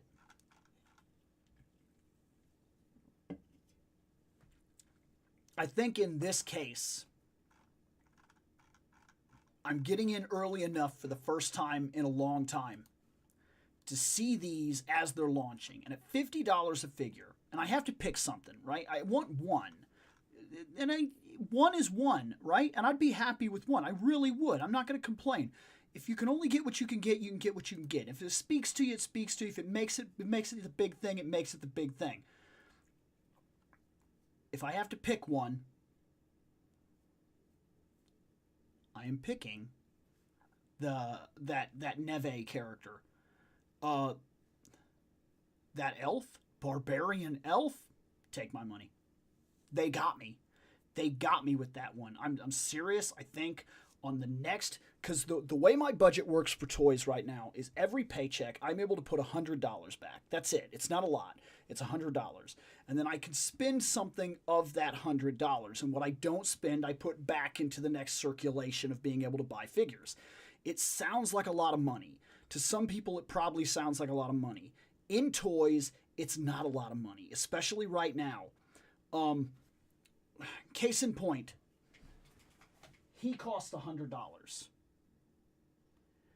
And then if you figure a lot of figures right now are costing $25 plus tax, I'm walking out of the store with a $34 price tag depending on my sales tax for an area. So like when this happens, right? What ends up happening is I get $100. I put like 50 on something. I know there's going to be other things coming down the way. And my budget is shared, by the way. My toy budget is shared between me and my daughter in case she sees something she wants and video games. So I spent like $100 on a video game recently. And it was the first game I've bought in a very long time. I bought the Marvel Ultimate Alliance with all of its download stuff, all of it, so that me and my daughter could play it. And like that took everything that I had. And then I added a $40 figure on top of that. And that was like what had been rolled over from the last, and then I was dead broke. That budget is gone. So then you go on to the next set, you have a little bit of more money, you can do what you can do, but that's all that you can do, right? And that's the way that is. So with $100, that's where my budget lies. I put $100 in. I spend what I don't spend. I get to bring back and try again. Or rather, I get to kind of circle that forward. So if I spend $60, I have $40 that then goes forward, and then I add $100 to that, and so on and so forth. But you got to figure, I got to buy shelving.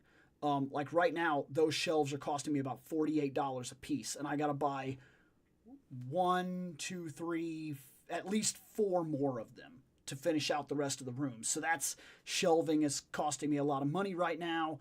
The Fantastic Four are costing me a lot of money right now because to get the Super Scroll Wave, which is already out of print and already becoming difficult to find, I looked for a while to find a sealed, untouched, sealed Doctor Doom that I wanted, the specific one that I wanted, and he cost me like $80 by himself, alone, just him. So when Mythic Legions comes along, and Mythic Legions is $50 a figure, they're worth it.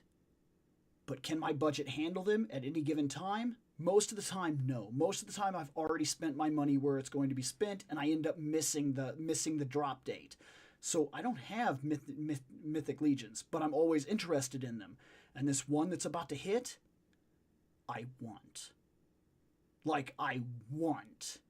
That barbarian elf, she's going on that shelf.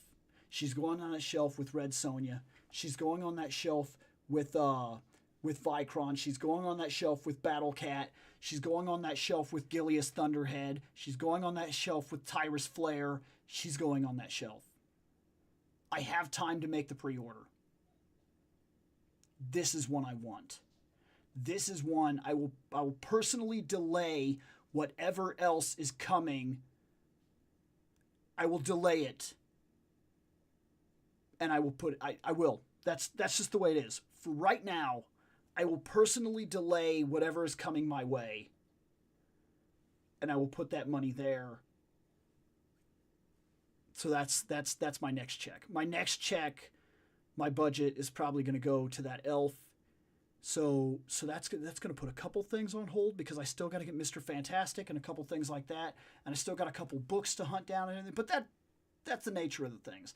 That's the nature of it. There's always like another thing that you kind of want, but you got to take care of your responsibilities and your real stuff first. That's what comes first. Take care of you, take care of your family, take care of your responsibilities, then do your other stuff. And so that's fine. I'm fine with that. And right now, if I catch it early enough, it's still on pre-order. I think I can get one of these. And if I have to choose one, and I do, I can only choose one right now. It's not going to be the bear. The bear's very cool. It's her. I'm going to get Neve. I think that's so cool. We're also getting 3 Motu characters in Mortal Kombat: He-Man, She-Ra, Skeletor, Conan vs. He-Man. Now, I'm very curious if they do that, what are they going to do? You get what I'm... Because, okay, He-Man, She-Ra, and Skeletor. No, we never got... We got a movie He-Man and a movie Skeletor. And they've been doing a lot of movie stuff. Are those the ones that come in? We don't have a movie She-Ra, so that would be a different thing altogether. If they do the comic book variants, that's 3 very different characters that people are not going to know. Like, a lot of people know He-Man in a very different light. They don't know that comic book He-Man. It's a different He-Man. It's a different She-Ra. It's a very different She-Ra. I don't know. It's interesting. It'll be cool. Regardless, I'm interested. I'm interested. But I gotta wait and I gotta see what it is. If they release the DLC and it looks to be everything I want it to be, then I will buy the game. But I have not been buying games lately. I've been very careful about where my money goes and when I spend it and how I spend it, because what matters to me is very different now in terms of these things. Thank you. Thank you.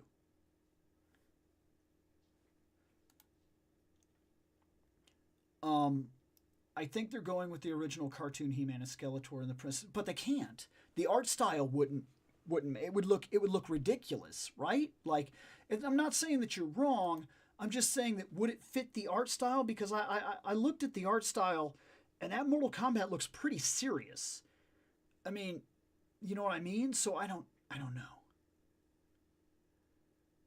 But did they do Omni-Man in this more recent Mortal Kombat? Because the last Mortal Kombat had a bit of a cartoony edge to it anyway. So did they do Omni-Man for this new one? And does he look like a cartoon, or because I don't know. Let me check real quick. I'll just look him up.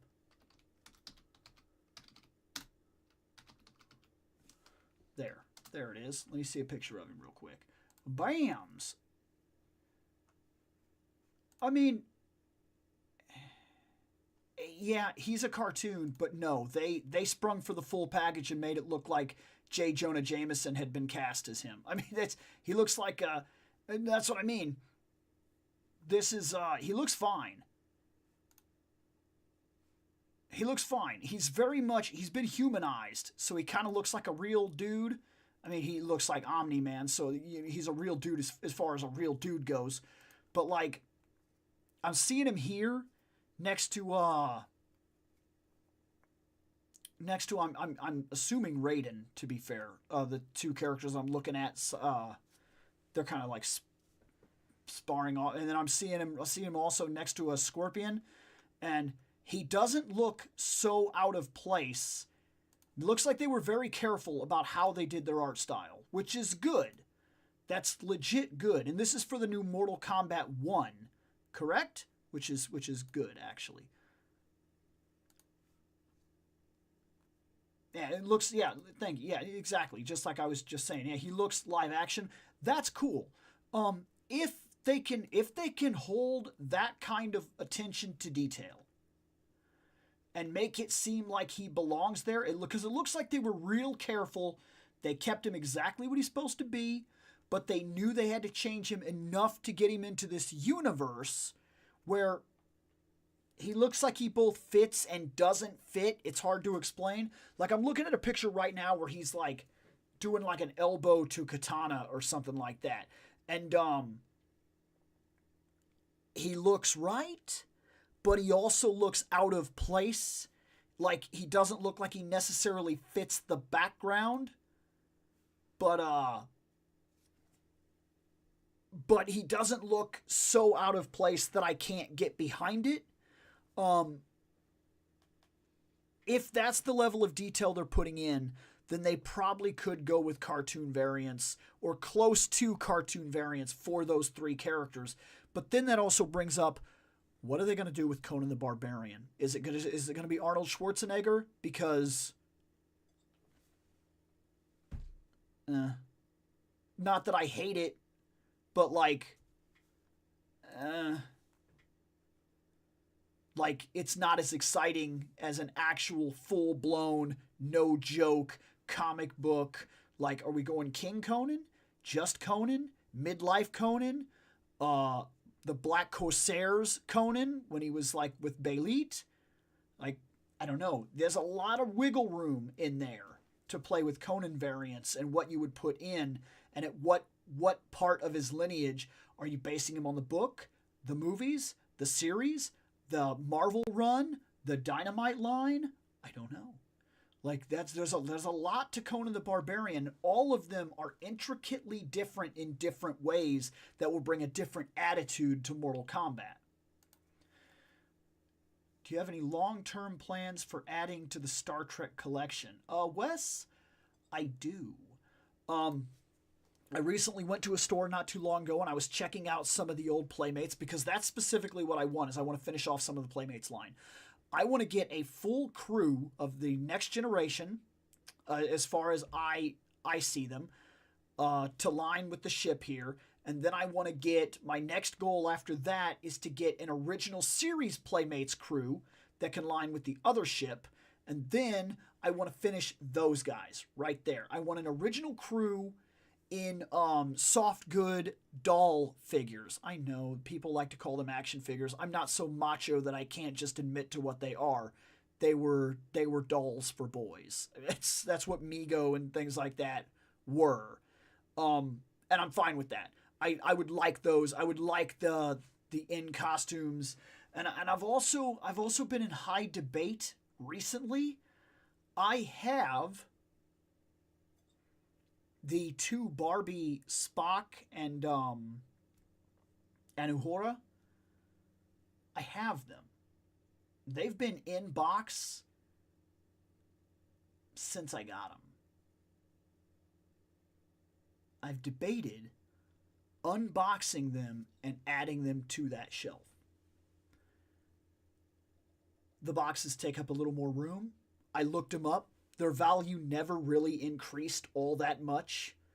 Like, I'll double check right now live just to kind of guarantee myself. But like, look, Spock is the one you would feel has probably increased in time. In box, he's $120.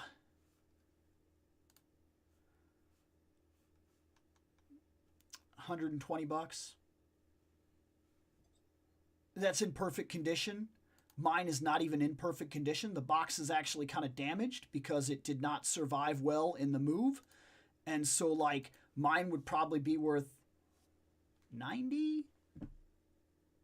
He might even be pushing that. It might have brought the price down to, like, it's not so badly damaged, but if you're an in-box collector, you're pretty hardcore about the whole mint status.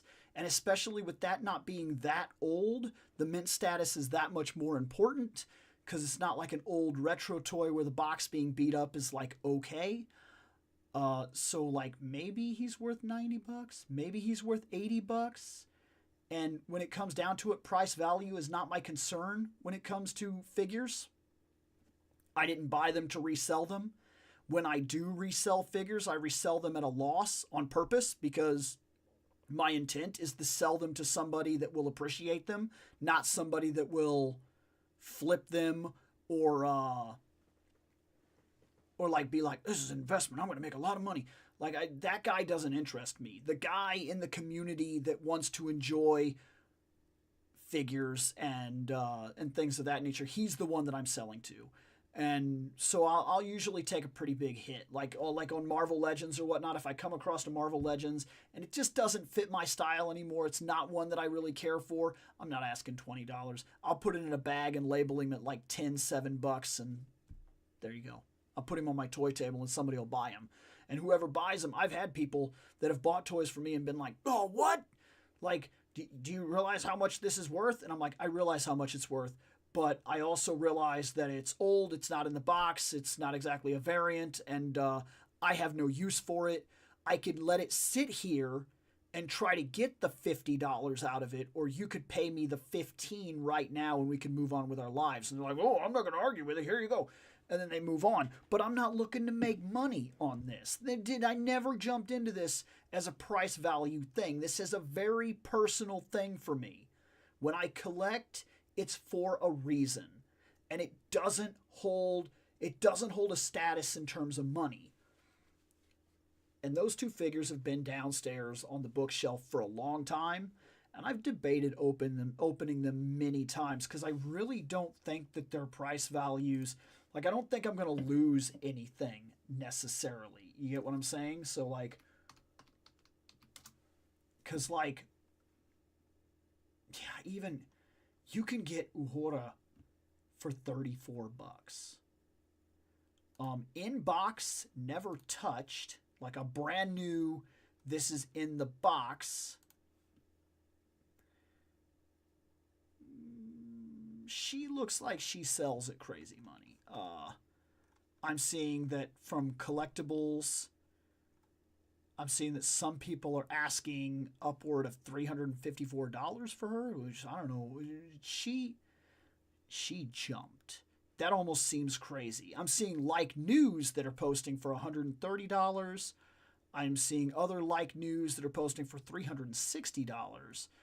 And this is by direct Amazon. That's what I'm specifically looking at, because Amazon, eBay is very roller coaster. You can get a kind of idea, but like eBay also has her listed for $34. So what I look at specifically is like the collector stores that are selling through a direct retailer. They're the ones that are like willing to wait to make money. That's what those guys are in there for. They're not eBay. They're not trying to flip. They're not trying to get rid of stuff. They're not trying to clear a garage. They're like looking for hard collectors. If I was to piece her out and look for a hard collector, maybe she's worth real money. Maybe. You could argue. She might be stupid to unbox. But do I care? I don't know. I don't know. I've had her for a long time. I've had both of them for a long time. And I'm not necessarily attached to either of them. I would sell either of them or unbox either of them, I guess, depending on what opportunity presented itself. Those are different. See, that's where it got me thinking, though, is because these ones right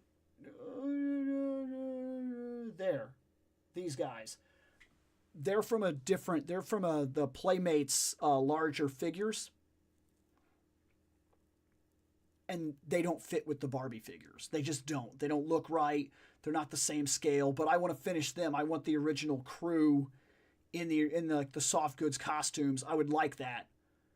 And if I'm going to finish a set like that, then I need to start thinking where that takes me. And maybe if I'm being completely honest with myself, maybe I should, before I open them, before I really think about it, I should maybe test one time and see if I can find a buyer. And if somebody's truly interested, maybe I sell to them and I recycle that money back into the collection and I can literally use her to finance the figures that I'm missing. Because I want that Bridge collection. The Bridge collection, hold on. Playmates original Crew bridge set. There it is.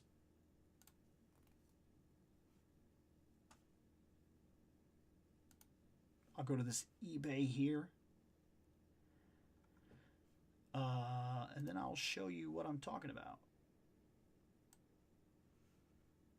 There. That's what I want. And it's not very expensive, but this is what I want. I remember I got this when I was a kid.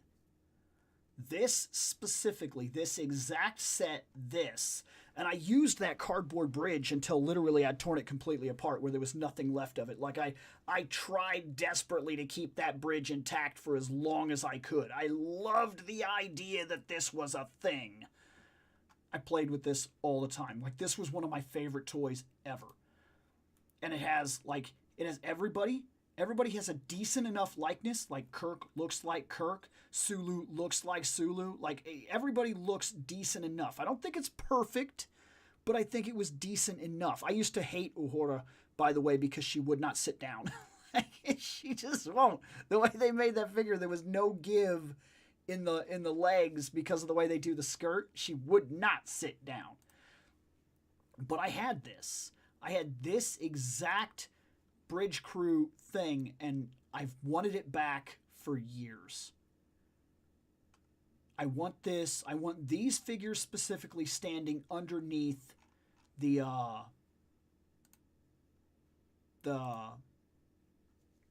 underneath the ship. And like here, like, see, this guy's getting rid of it. He's like, give me $23 and give it to me or whatever.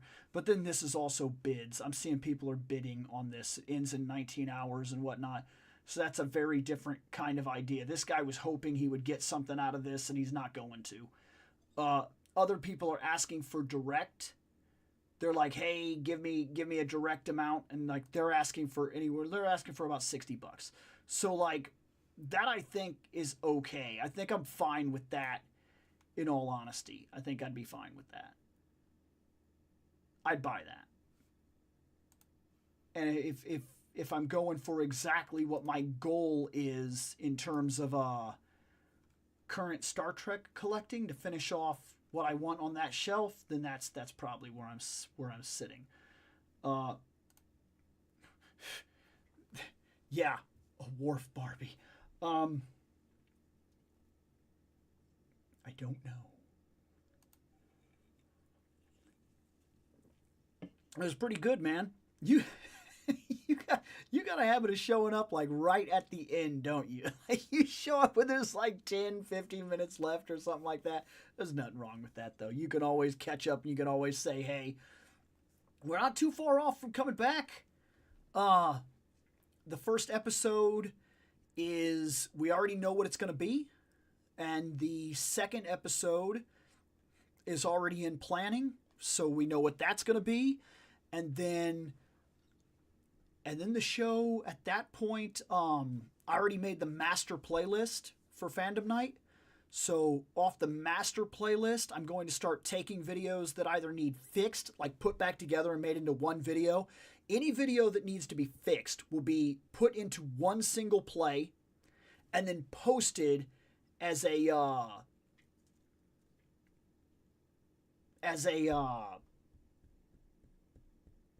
premiere.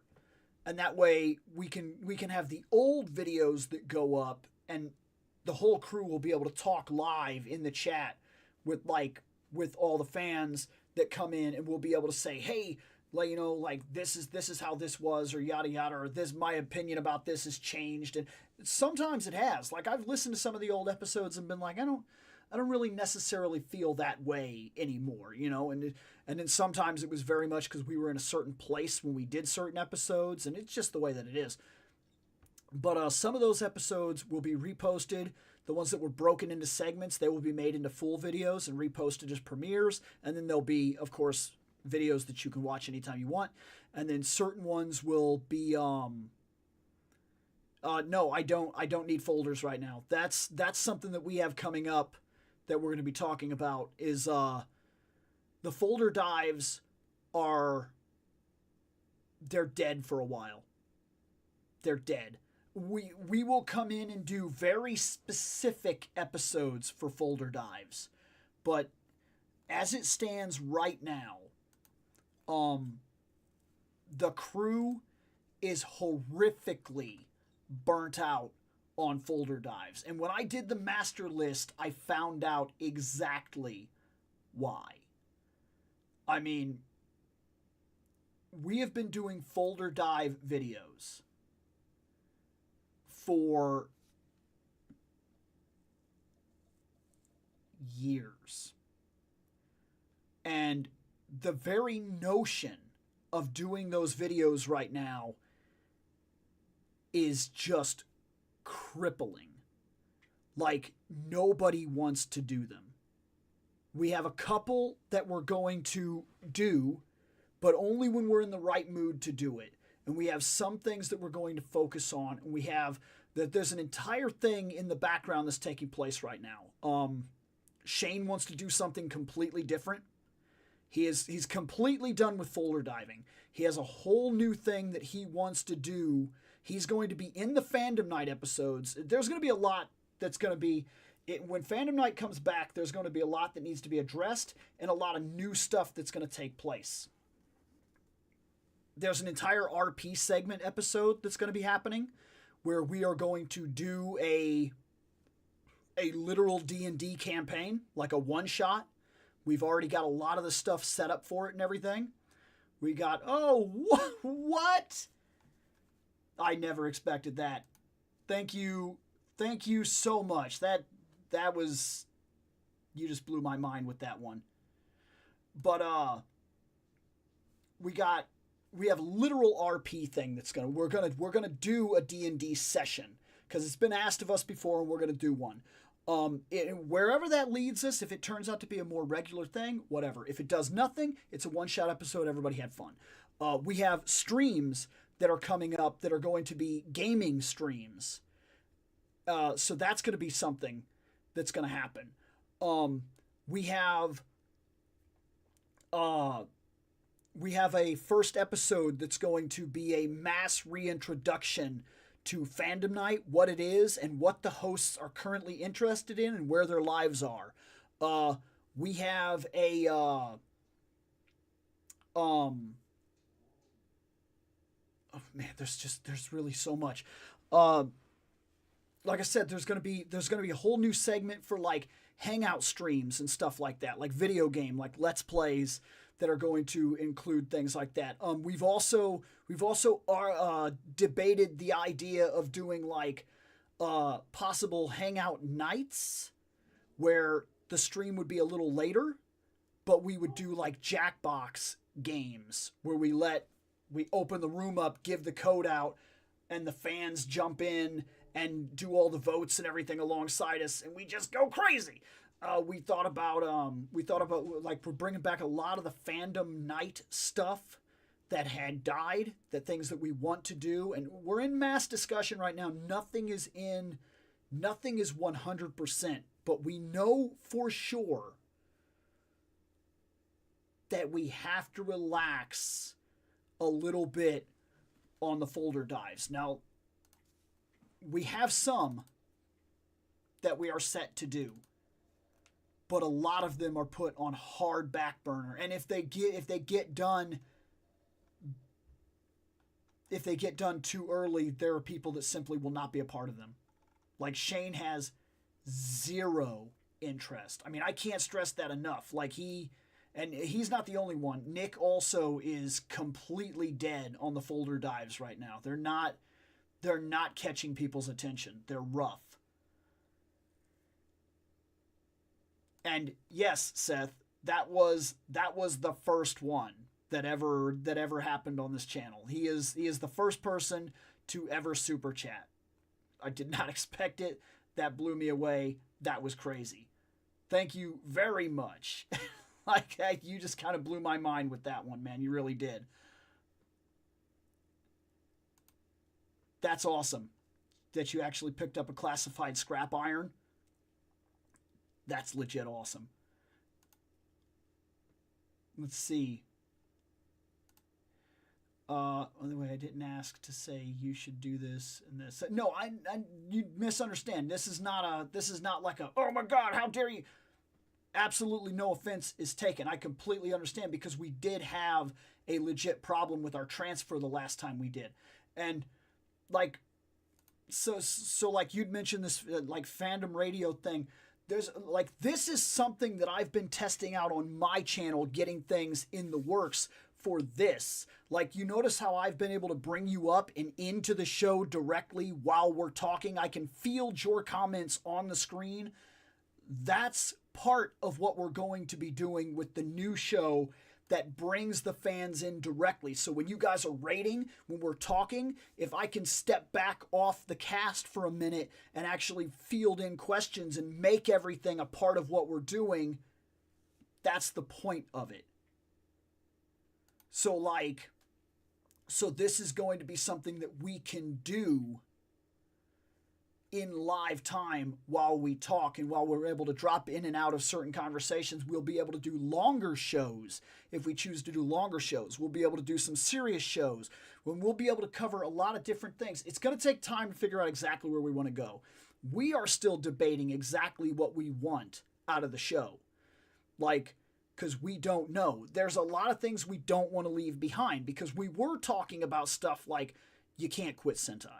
Like, you can't. We've done it for so long, and we've done so much with it, and it's brought so many fans, and the fans that legit have stuck around for different things besides that. I know some people come in for what they come in for. They want the one thing that they want, right? And there's nothing wrong with that. But some people have come in for that and then gotten into the show and then stuck around for that. So like, it's not something we're getting rid of. And we still have a lot of the superhero debates that we want to do, where we still want to do some folder dives into stuff like that. We want to bring those up because those were doing really well. We're going to jump into different aspects and things like that. We just don't know how far or how crazy we want to get with it right now. We just don't. We don't know.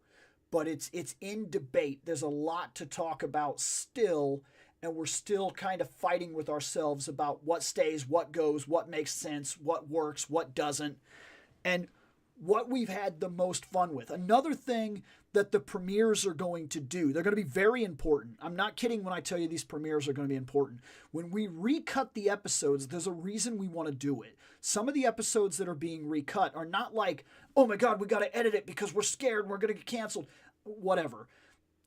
The idea is that if we recut some of the old episodes and we bring them back up, and we also introduce things that people never got a chance to see, like people did not get a chance to hear our discussion on season 1 of the X-Men. That was from a podcast called Comics Toss, and if you weren't listening to the podcasts, it never came on YouTube really, so nobody got to hear it. We're going to be posting those and then doing premieres and talking with the fans live while those premieres are going on. And it's a chance for us to also rediscover things that we were super into, things that we loved a whole lot, and why things were so much fun when they were so much fun. Recapture some of that and then bring it back. So as we do premieres, we'll also be able to do other live episodes where we're like, this was awesome. I kind of want to do this again. And then we'll be able to come back on that weekend. So like premieres will happen like during the week. They'll probably be on like a Friday night. Well, I don't know about that because my show is on Friday night, but we're figuring it out. Maybe they're Wednesday night things or something like that. Maybe they're Saturday nights. Maybe Saturday night is a thing, or maybe Sunday mornings or something. We don't know. We're in debate. And they could be random. But every premiere will be posted ahead of time in a way that it will tell you, hey, this premiere is happening at 7 p.m. on Wednesday night or whatever next week. So it won't be like something like we'll just drop it on you like, oh, you missed it, sorry. So there's a lot of stuff like that. And also, right here, Seth was talking about once we bring this in and we say, hey, we did this entire show talking about the X-Men back in the 90s. We covered every episode of the first season, talking in detail a lot of stuff. Seth wants to talk about all of it.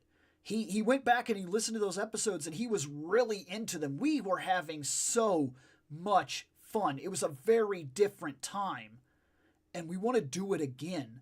And we want to keep it going. And this is how we get there.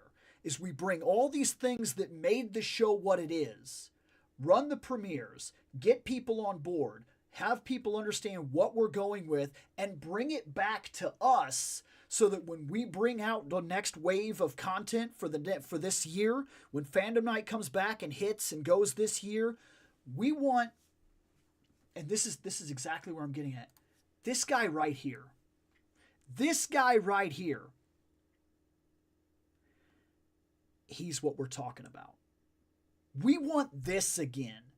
We want those episodes that are so fun, that are so unrestricted, that are so awesome, that we laugh so hard that it's hard to even film the episode. And when it's over, this dude changes his name. It was so fun. That is what we want. We want that back. And the way we get there is we remind ourselves how and why we were there in the first place. And that's going to be done but through the premieres, the hangouts, and the new episodes. It's this will take time, but we're hoping this is a complete rebirth for Fandom Night. We really do. We hope this is a major thing. And we got some pretty big hopes for coming back this year.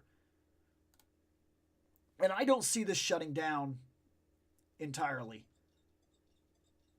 And in fact, one of the things that me and Shane and whatnot were talking about is he doesn't want this show, he does not want Fandom Night to stop, which is the reason we've got to get back to roots.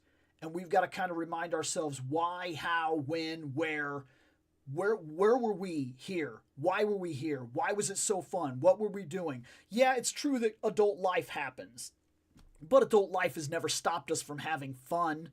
So what was it that started to burn us out? How do we step back? How do we put ourselves back where we want to be?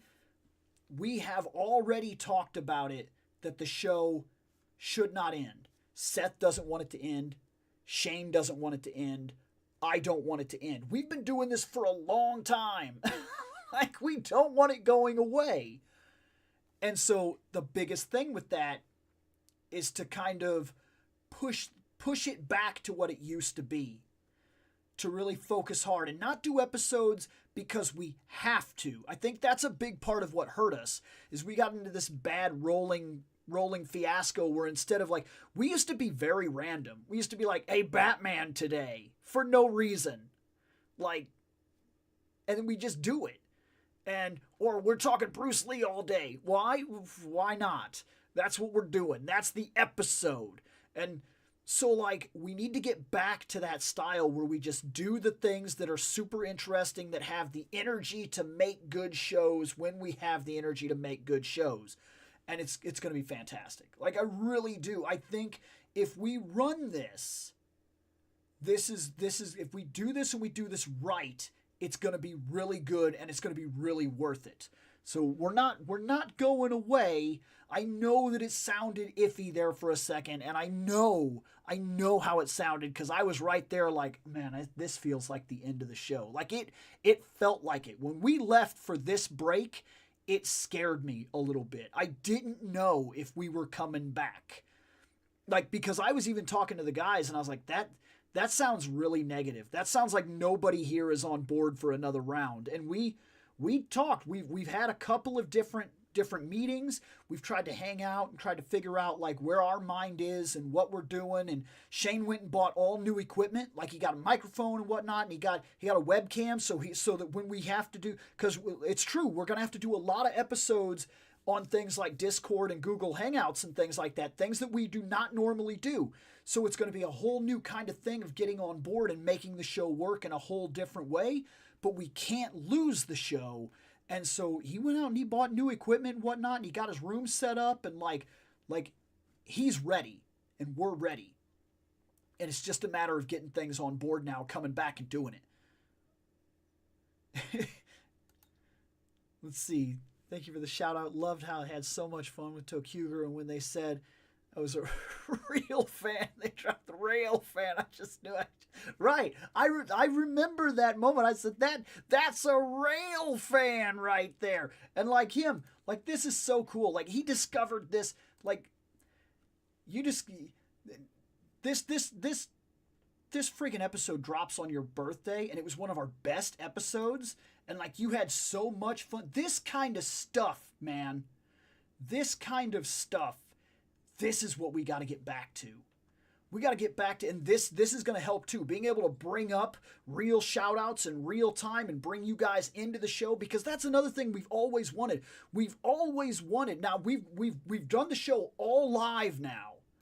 And that's been a big thing to kind of bring you guys in. But even then, that's kind of hard because sometimes we're trying to talk and then we're like, hold on, this guy in the chat says so-and-so. But like if we say it, that doesn't necessarily mean that the other people, it didn't like, this puts you in the show, getting the overlay like this. That's right there, bro. You are a legend for doing that. Fitting to have Christmas as it like, bam, right there, right? Bam, right there, right?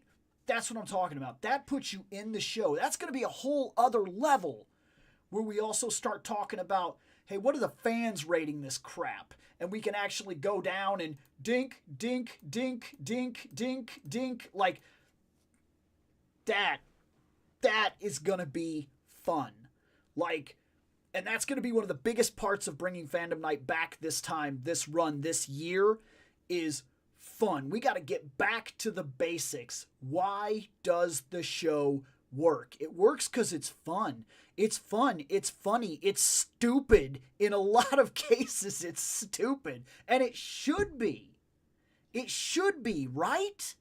That's exactly what I'm getting at. And see, that's exactly what I mean. You thought that comment was completely ignored, but that happens a lot where we read the comments, but we're going. And we don't have time to kind of backtrack but this, when I can bring it up and highlight directness right into the show, this will change the way that show runs. It will be a big deal. And that's just the smallest tip of the iceberg for bringing the show into circulation in a new age, I guess, is the way that I'll phrase that. Because that's just the beginning of it, is to bring things like that in. That's not even going into like when we do the folder dives and how random we can be and how fun we can do and things like that. And so like that's going to be a big thing. Oh, and it's, see, like fans rating, oof, that's going to be a tangent and a half. It will. But at the same time, that stupid fan crap. That's what fans do. They argue about stupid fan crap. No, absolutely. I'm looking forward to it. I am. There's a lot of things that I'm looking forward to, especially with things like I understand the premieres almost sound like a cop-out, like reposting stuff that we've done. But I'm looking forward to that in a big way, because a lot of those episodes were not live.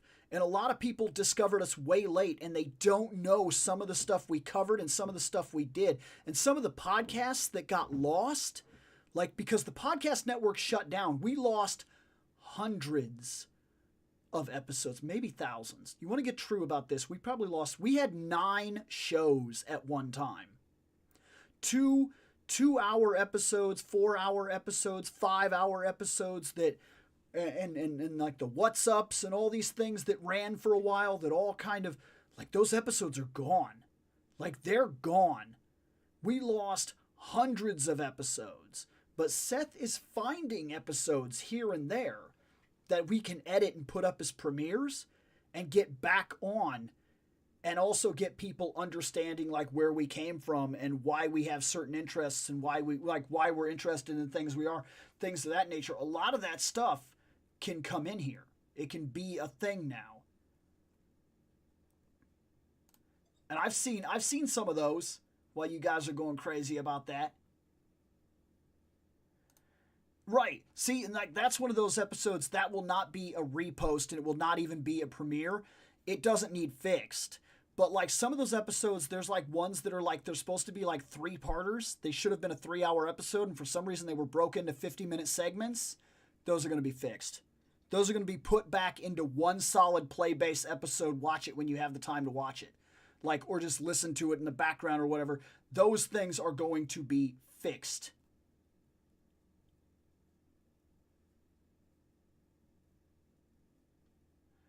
But yeah, a lot of this is going to be I'm looking forward to it. There are things about this that I'm looking forward to. Would I lie to you and tell you that it doesn't seem a little daunting?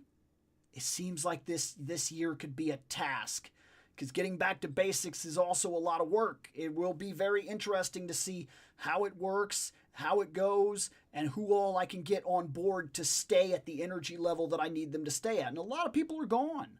Let's be honest about it. A lot of people are gone. We don't have Scott right now. He has. It's not that he's like gone forever or whatever, but he's not here anymore. And he's not gonna be, by the way. He's studying to become a teacher, and specifically what he's studying to do takes a certain kind of criteria. And so he has to star in like he literally has to be extras in movies and things like that, and he has to learn a bunch of casting and different stuff like that to do what he wants to do. So like he's busy. He's busy all the time. He will not exist in the episodes. In chat at best. And he's not the only one. Like, the disembodied voice, it's not a thing. It's just not a thing. He's not going to be in episodes. And Kage is not coming back. I'm 100% positive of that now. Kage is not coming back.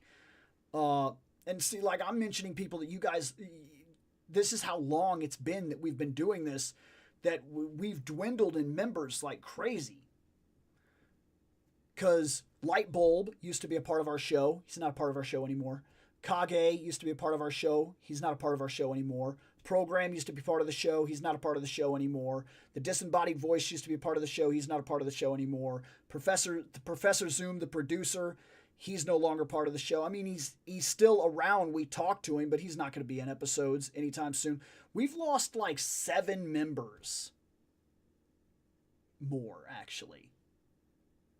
Because Firefox also left the show. The Jack of Spades left the show. Like, we've been doing this for a long time. We've had a lot of people on the show and a lot of people off the show. And so, getting back in, this time, we're like running 4. That's all we got now. We got me, Seth, Shane, Nick. That's it. That's the show. So, like, if we don't get everybody on board, it could hurt the show. So, we got to do it right. We got to do it right. That's it. That's where the focus is this year, is to make sure that we do it right. That we get out there and we do it right. So, this is going to be interesting. It will. It'll be a lot of ups and hopefully very little downs this year. I'm looking forward to it. I really am. And the first episode, I'm looking forward to a lot because I have not played an RP. I have not been a player in an RP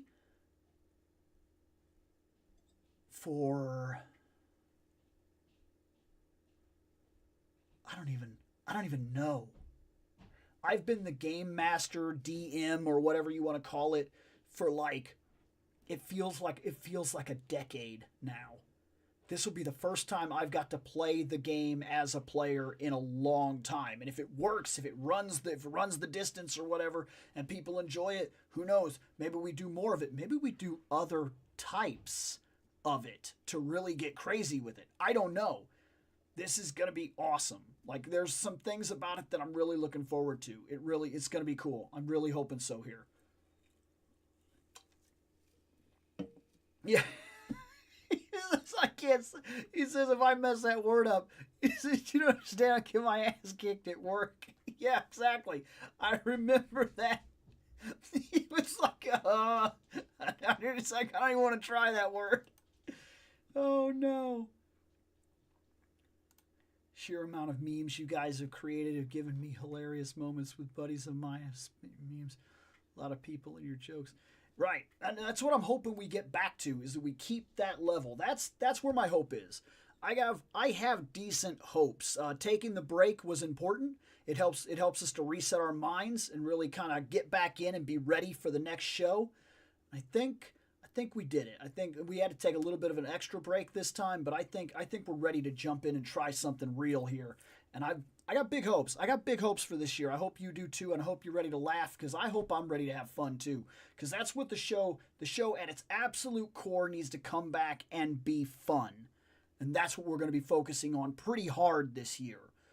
Guys, I have exceeded my timetable by 20 minutes. Usually my show only goes 2 hours here. But I did have a good time. We talked about a lot of stuff. We looked at a bunch of stuff. And we discussed some stuff that we absolutely needed to discuss for what it's worth. And I think it's about time that I got out of here. So if you were with me, if you hung out with me, if we talked, hope you had a good time. I'm going to get out of here. And I look forward to seeing you guys not just here, but on Fandom Night when we get this relaunch running. Later on, guys.